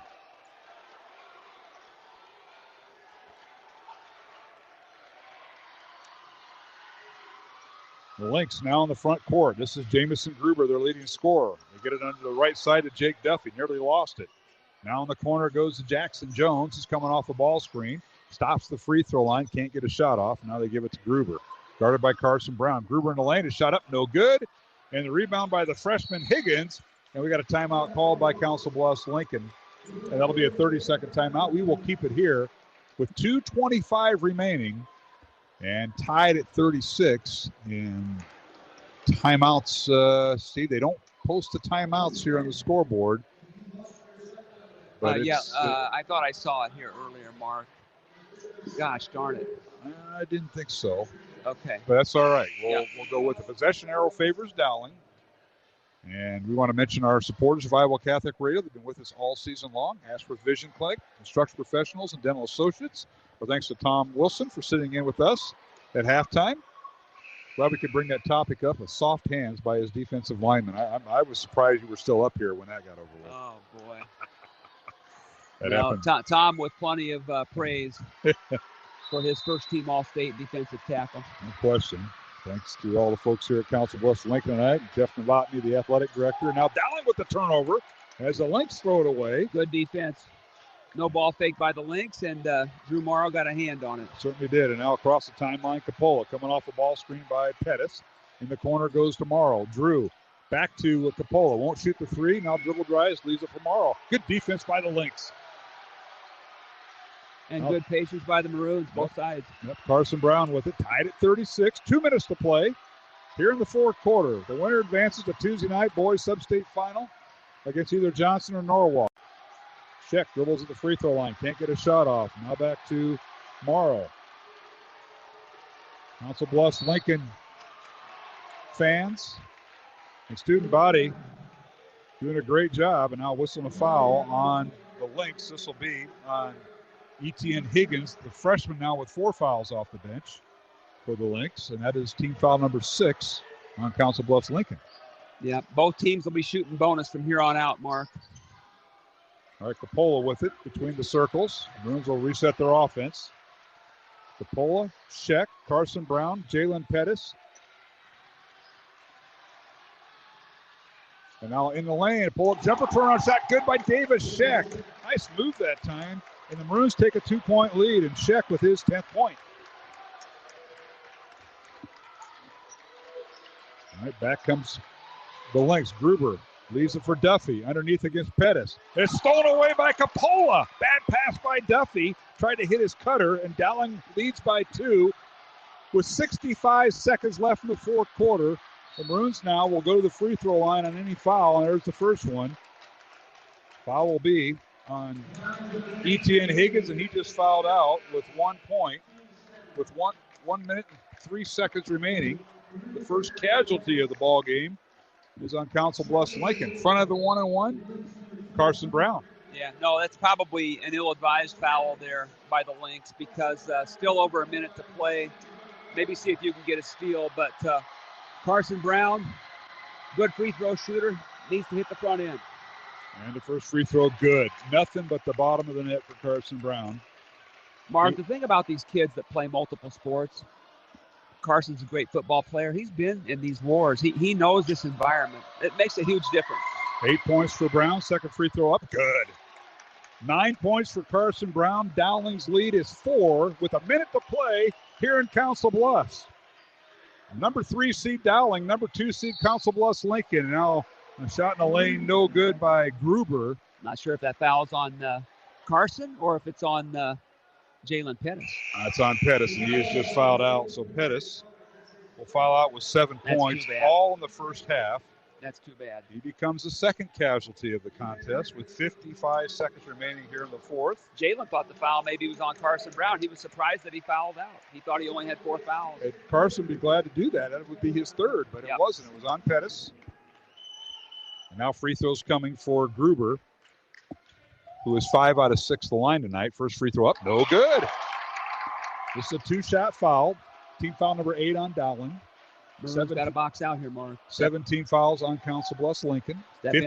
55 seconds remaining and Dowling by 4, Steve. No, I'm sorry. You step in here hard and make sure those guys don't get that board. And the second one up and good by the right-hander.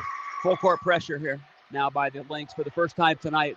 Down 3 with 55 seconds to go. They need to force a turnover. Now they throw it in, and nice job by Gruber. He stepped right in front of Coppola and knocked it away. So Dowling will not be able to move in the baseline. Carson Brown will throw it in, trying to get it into Drew Marr or Scheck. And we got a substitution. Creighton Bracker, the 6'4 freshman, checks in for Duffy. Offensive, defensive here by the Lynx. Duffy with 3 fouls. Probably a good idea there. Now Carson throws it in, gets to Morrow. Drew with it. He threw it away. He threw it right back to Gruber. Layup is good. And it's a 1-point game. So we'll keep it here. Timeout on the floor with 49 seconds remaining. And Gruber got the benefit as they threw it into Drew Morrow. He caught it, was going out of bounds, tried to save it to Scheck, and he threw it right to Gruber, who scored. Tough break there for Dowling, but they lead by 1. 49 seconds remaining here, Steve. Yeah, as you said, he ended up catching the ball right close to the baseline, and he was kind of losing his balance, getting ready to fall out of bounds. Right. So ideally you want to catch the ball 10, 12 feet away from the baseline. Clay's drawing up a little press breaker right now and see if we can put our kids in better positions.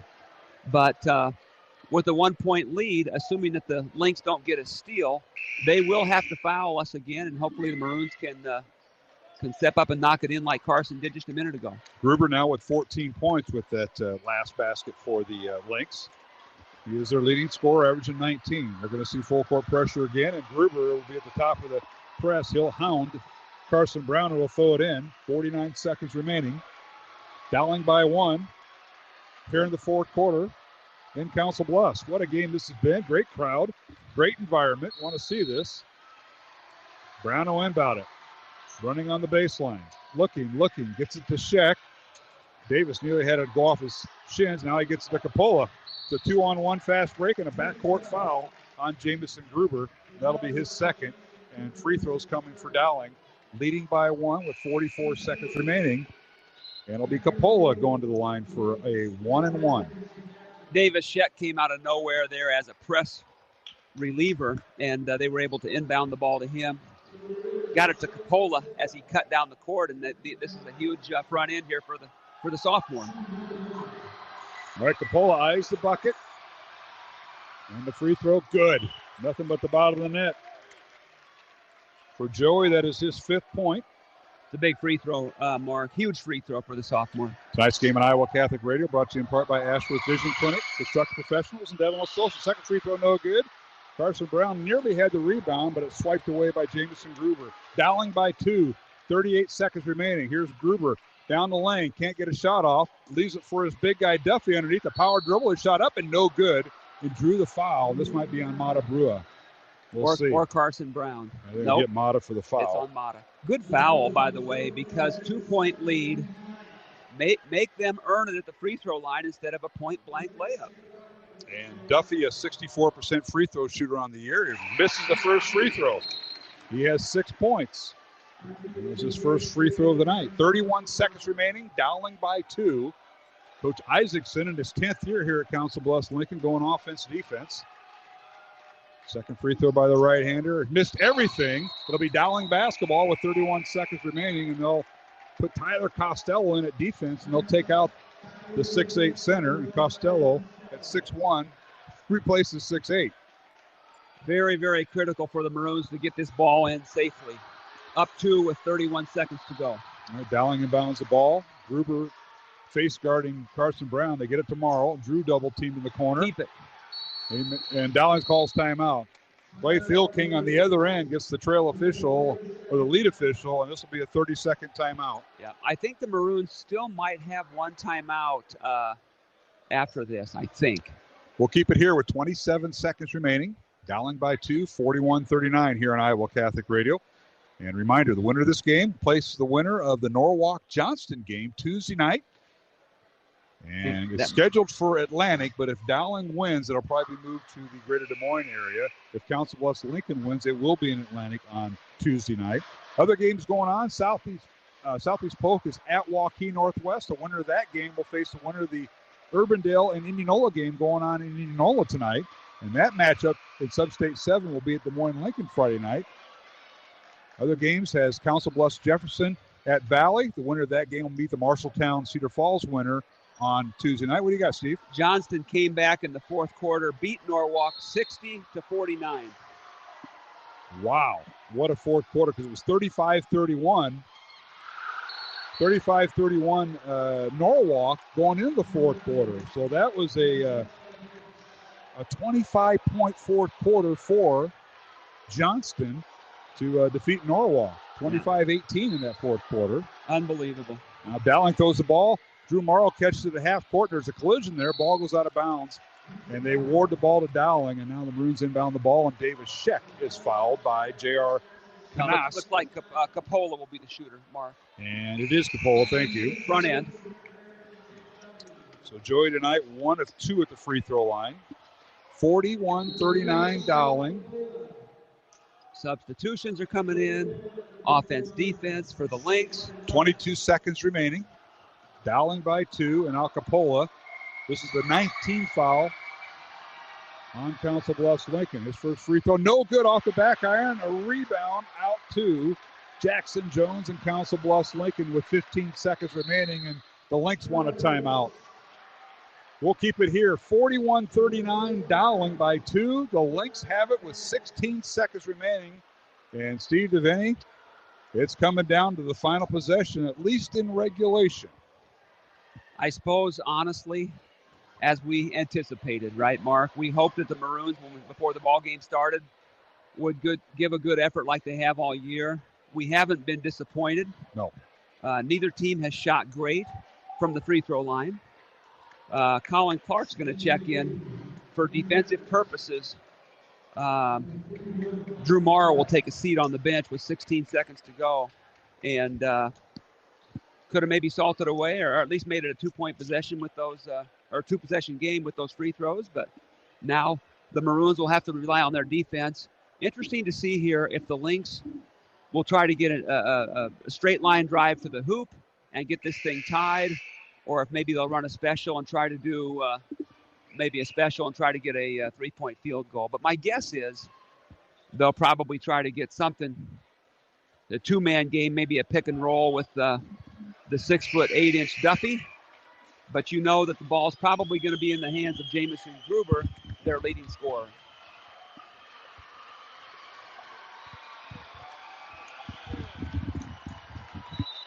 All right, Steve.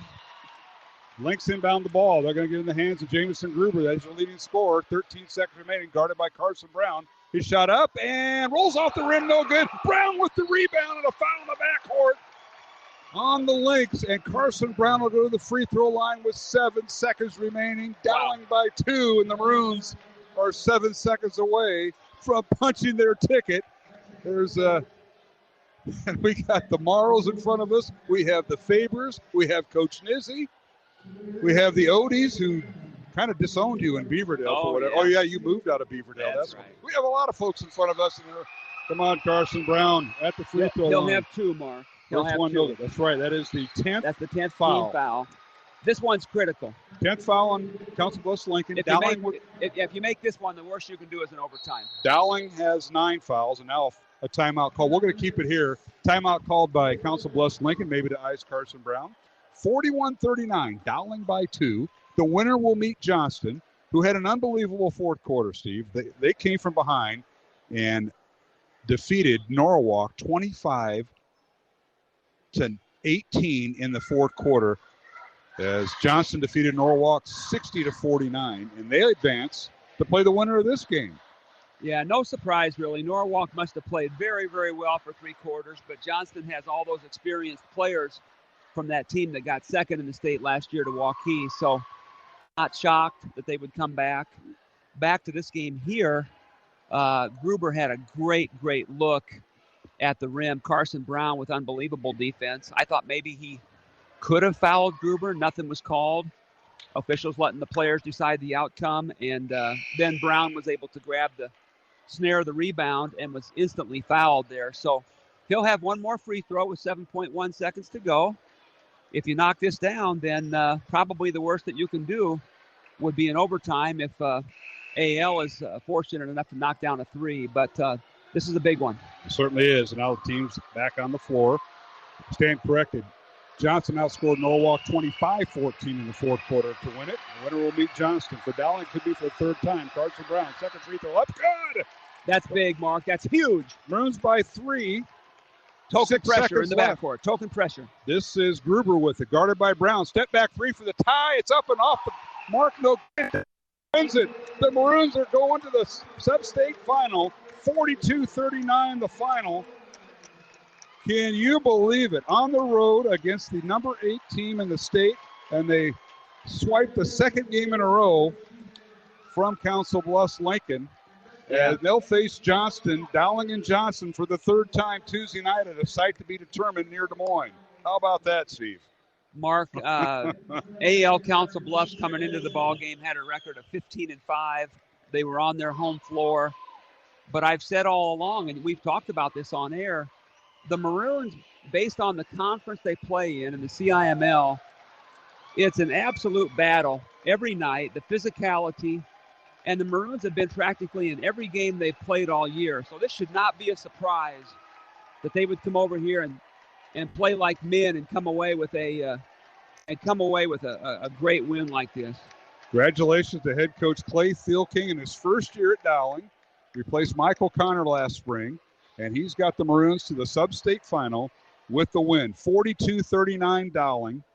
As what a fourth quarter it was, as the Lynx in the third quarter outscored Dowling 10-9 and win it here in the fourth. And congratulations to the Maroons as they'll move on, as Council Bluffs Lincoln outscored Dowling 13-12 in that fourth quarter. But the Maroons with the lead at halftime, and they held on. They were led by 5, and they won by 3. So we'll take a break. We'll total up some of the numbers we'll have a post-game show. Coach Thielking is scheduled to join us. Hopefully he can navigate his way up here to the upper bleachers. And Jeff Piggott, our studio producer, if you give us a 2-minute break, that'll give us a chance to add up some of the numbers tonight. We want to thank our supporters and sponsors. They include Ashworth Vision, Construction Professionals, Dental Associates, Skeffington's, the Catholic Tuition Organization, and Mercy One. Again, the final score, Dowling Catholic 42, Council Bluffs Lincoln 39, as the 8th-ranked Council Bluffs Lincoln Lynx close out their season with a record of 15-6. Dowling improves. Their record now is 9-14, and they will meet Johnston. Johnston, a 60-49 winner over Norwalk tonight. Johnston and Dowling Tuesday night at a site to be determined, and we'll have it here on Iowa Catholic Radio Tuesday night. We'll be back with the postgame show after these messages. This is the Young Catholic Minute. Why can't gay people get married? Because the Word was made flesh and dwelt among us. We have to deal with the fact that all of creation is meant to lead us to God, so much so that He came down from heaven, became man, and gave up His life to bring us to Him in love. And while our culture gets it confused, we understand that our bodies are united with our souls, and so our love will always be expressed in and through our bodies. When we love in a sexual way, the characteristics of true love, a free, total, faithful, fruitful gift of self, are bodily realities that we must hold to. In a homosexual relationship, love can't be total or fruitful. The two can't become one flesh, nor be fruitful and multiply. Their very person, their body, prevents it. This doesn't mean that there aren't elements of true love in that relationship. There could be a deep, caring, self-sacrificing friendship, but if it becomes sexualized, their bodies have stopped telling the truth and have started living a lie. For more, youtube.com/youngcatholic. What is the best gift ever? Giving a Catholic education is at the top of my list. Your contribution to CTO helps families send their children to our Catholic schools who otherwise could not afford it. In giving to CTO, you receive the best tax credits ever. Pledge or donate online at ctoiowa.org. The bottom line, it's for the kids and their future. Support for Iowa Catholic Radio is provided by Skeffington's Formalware, in business since 1951, with locations in Des Moines, West Des Moines, Coralville, and Ankeny. Skeffington's Formalware, fitting you for life celebrations. Online at skeffingtons.com. Support for Iowa Catholic Radio is provided by Golden Rule Heating and Cooling. Since 1999, Golden Rule Heating and Cooling has been supporting customers with their rules to live by: respect, understanding, loyalty, expertise, and service. GoldenRulePHC.com.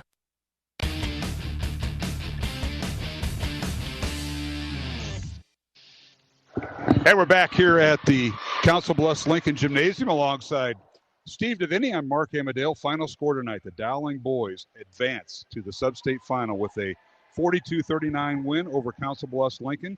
The Lynx were 8th ranked in Class 4A, the last poll they had out. They conclude their season with a record of 15-6. Dowling advances with a record of 9-14. And Steve Deviney, what a game we saw. I know we got a lot of the Dowling fans around us, including This is simply amazing. It has been just awesome. And all right, Mr. Deviney, are you running for office? No, I'm politicking. I know you are. I saw the Fabers. I haven't seen them for a while. Their daughters played at Dowling, but they moved to Omaha, and Thomas finished his career here. And Tom has brought his father-in-law, the former Dowling, my football coach at Dowling back in the 70s and early 80s, and that's Bob Nizzi. He's here. Talking with Tom Wilson right now. Legendary figure. Yes, indeed. But happy Maroons. What a game. As Coach Steele King down there with his brother and his family and his wife make the trip here to Council Bluffs for the win.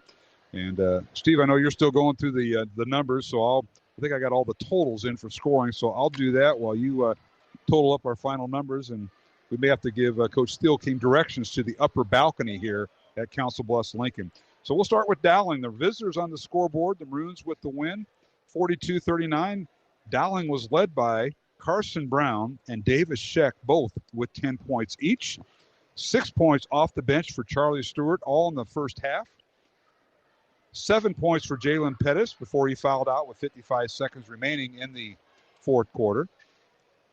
And rounding out scoring for Dowling, Joey Capola with 5 points. Drew Marl, second straight game, Drew did not score, but he had a lot of pivotal passes, assists, and rebounds as Dowling went 8 of 13 from the free throw line. For Council Bluffs Lincoln, they had one player in double figures. That was their leading scorer coming into the night, Jamison Gruber, averaging 19 points. He finished with 14 points. He was followed by Jackson Jones with 8 points. 6 points from their starting center, Jake Duffy. 4 points for J.R. Kanosk. 3 points for Creighton Bracker. Starting guard, Jaden Calabro, did not score. And off the bench, Griff Reardon with 3 points, and Etienne Higgins with 1 point for the Lynx, as the Lynx went 11 of 21 from the free throw line. Dowling going 8 of 13 at the line. The Lynx outscored Dowling 23-21 in the second half. The Maroons led 21-16 at halftime, and that was the difference. It was just enough as the Maroons hang on, and they'll face Johnston at a neutral site on Tuesday night. We want to remind you we'll be having postseason and state tournament girls basketball Monday morning as the Dowling girls take on Johnston. Yeah. And Clay Thielking will join us. So what a game it was here tonight. We're going to take our final break, come back. We'll interview head coach Clay Thielking of Dowling Catholic following the Maroons win 42-39 over Council Bluffs Abraham Lincoln. Along with Steve Deviney, I'm Mark Amadale. Jeff Piggott is our studio producer. Back to the Council Bluffs Lincoln Gym for more postgame after these messages here on Iowa Catholic Radio. This is Dale Ahlquist with a Chesterton Minute. Have you ever heard someone say, the Catholic Church is just a bunch of rules and regulations and do's and don'ts, and it's against freedom? G.K. Chesterton says, Catholic doctrine and discipline may be walls, but they are the walls of a playground. Freedom exists only within the rules. The greatest act of freedom is obedience, not disobedience. Breaking the rules never makes us happy, and certainly does not make us free. God's rules are for our good, not to restrict us, but to protect us. That is how the truth makes us free. Chesterton says that while the Church has established rule and order, the chief aim of that order is to give room for good things to run wild. You want more than a minute? Chesterton.org.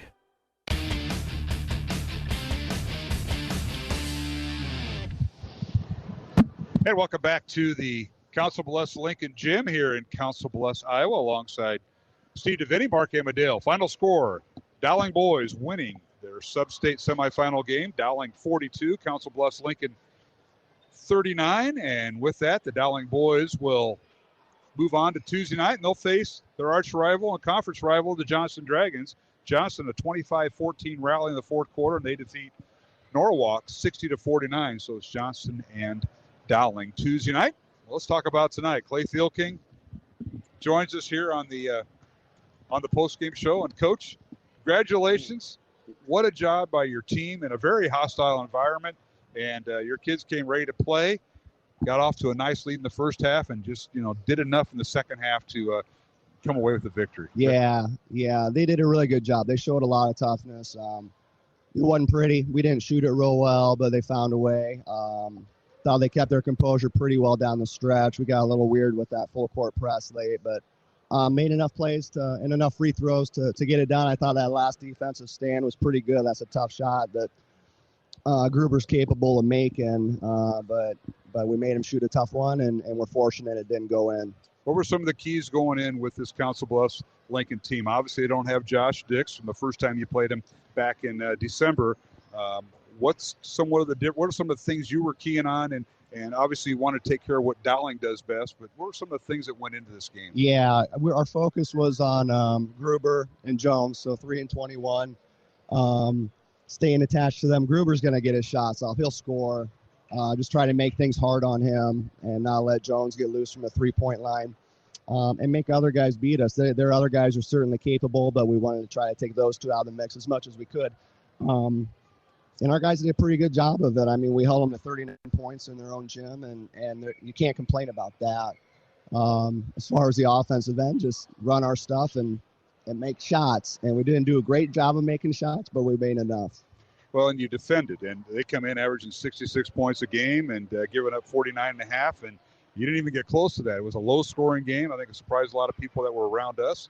And, tonight you walk away with the win. And you did it without your leading scorer, Drew Marr, scoring any points, but he did the little things in there.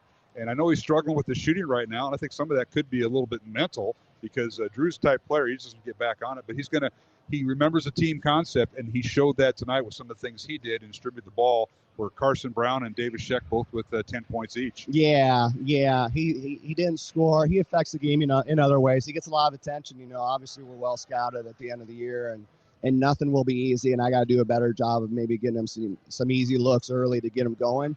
But you're right. He found other guys. He made plays, and when he gets attention like that, it does open things up for guys like Carson and Davis and Joey. So he's still an impactful player, but we do have to get him going next game for sure. Coach, I've said all along, this, no offense whatsoever to Abraham Lincoln Council Bluffs, but in the CIML, it is an absolute battle. Every night, the physicality, it took them a while to get used to that tonight. You had a great start and a good first quarter, but tell us about your schedule and how that prepares you for stuff like this. It's a big deal. Our strength of schedule is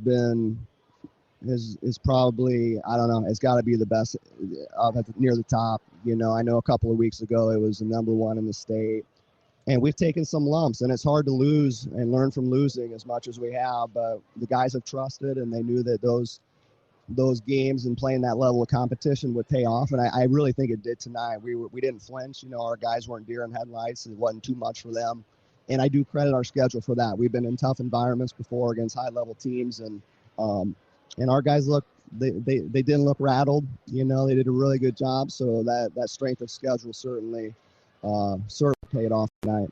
The other thing that I noticed, Coach, in the fourth quarter, you guys have gone toe-to-toe with all your opponents all year, and then when it gets a little tight and the game's on the line, you guys haven't necessarily executed it at all times. Tonight in the fourth quarter, 1 turnover. Yeah. I mean, you had patience. You were moving the ball. You were content. Nobody was trying to force the issue. Huge poise, I thought, down the stretch. It's better. We can still grow there.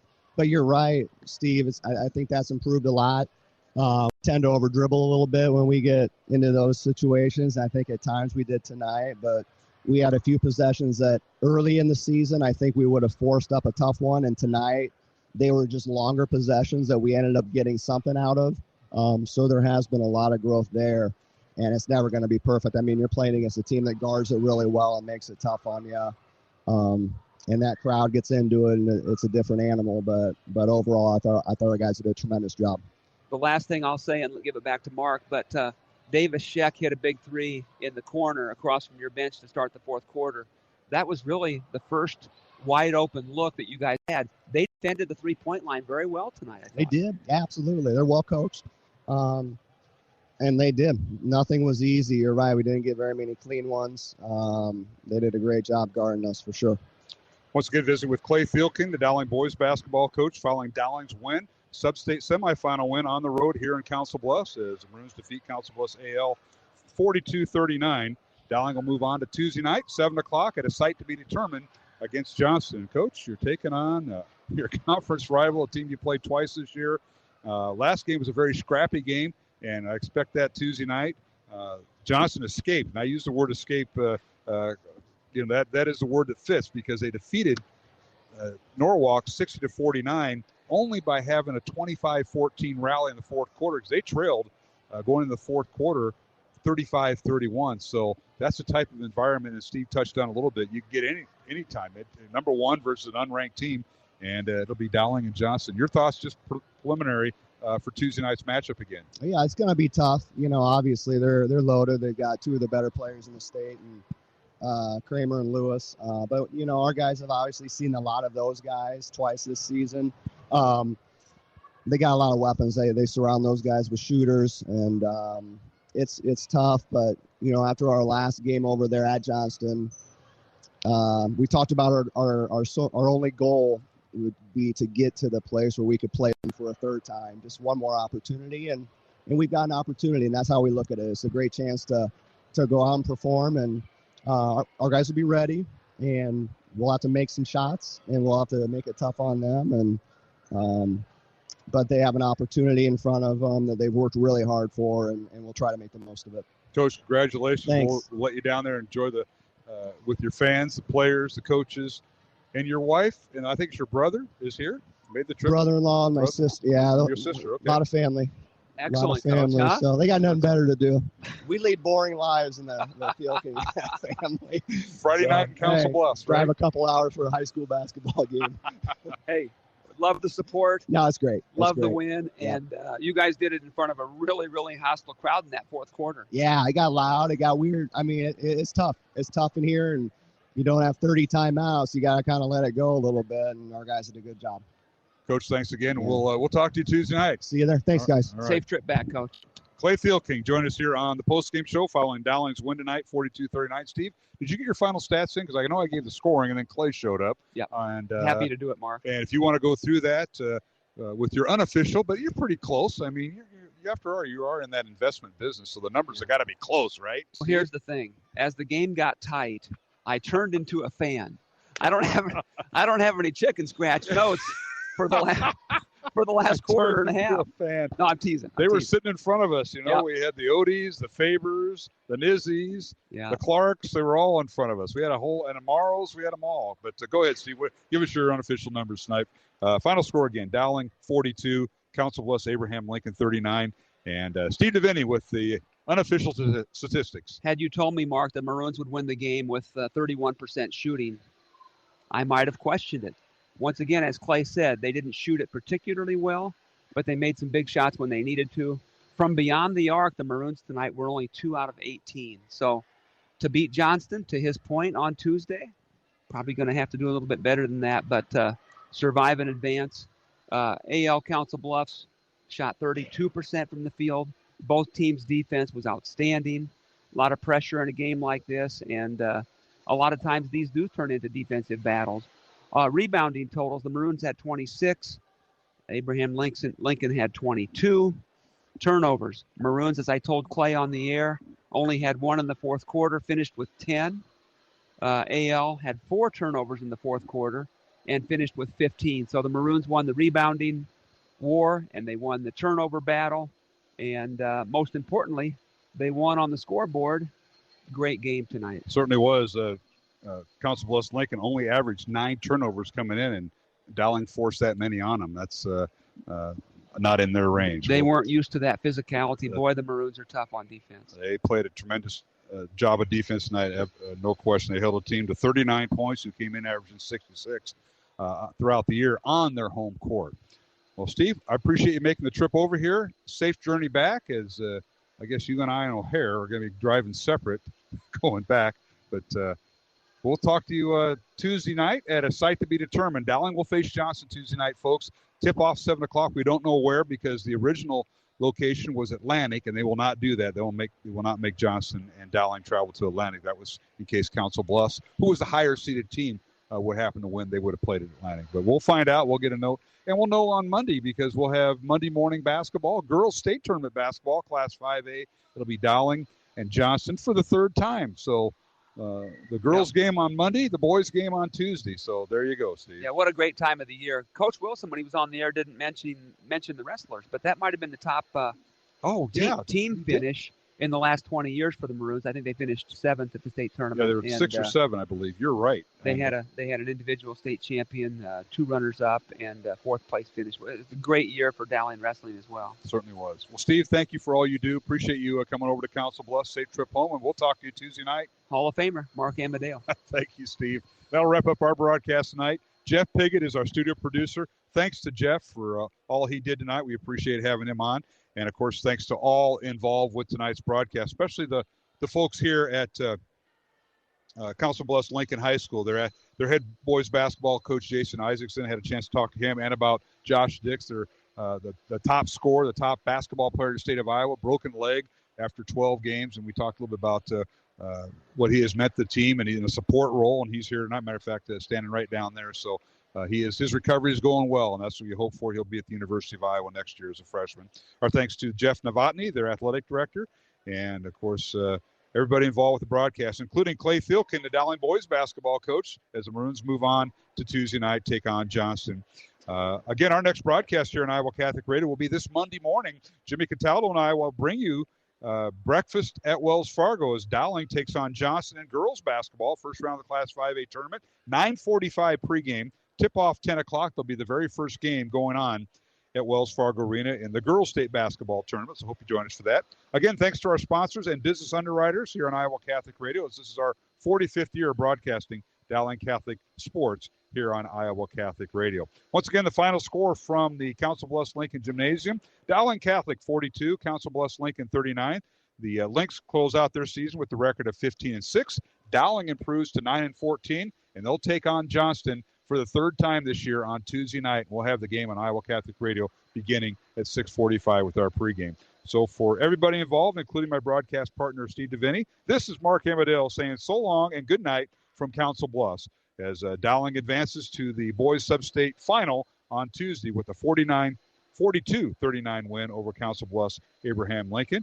And for our studio producer, Jeff Piggott, good night from all of us here on Iowa Catholic Radio. And thanks for your support, pledging your support during our Carathon all this week on Iowa Catholic Radio. And as this is a listener-supported radio station, iowacatholicradio.com, and click the donate button. You can do that at any time. From all of us here on Iowa Catholic Radio, this is Mark Amadale wishing you have a safe and blessed faith-filled evening from Council Bluffs. Our coverage of Dowling Catholic sports is underwritten by Ashworth Vision Clinic, Construction Professionals, Dental Associates, the Catholic Tuition Organization, Mercy One, and Skeffington's Formalware. Thank you for supporting the businesses that underwrite Iowa Catholic Radio.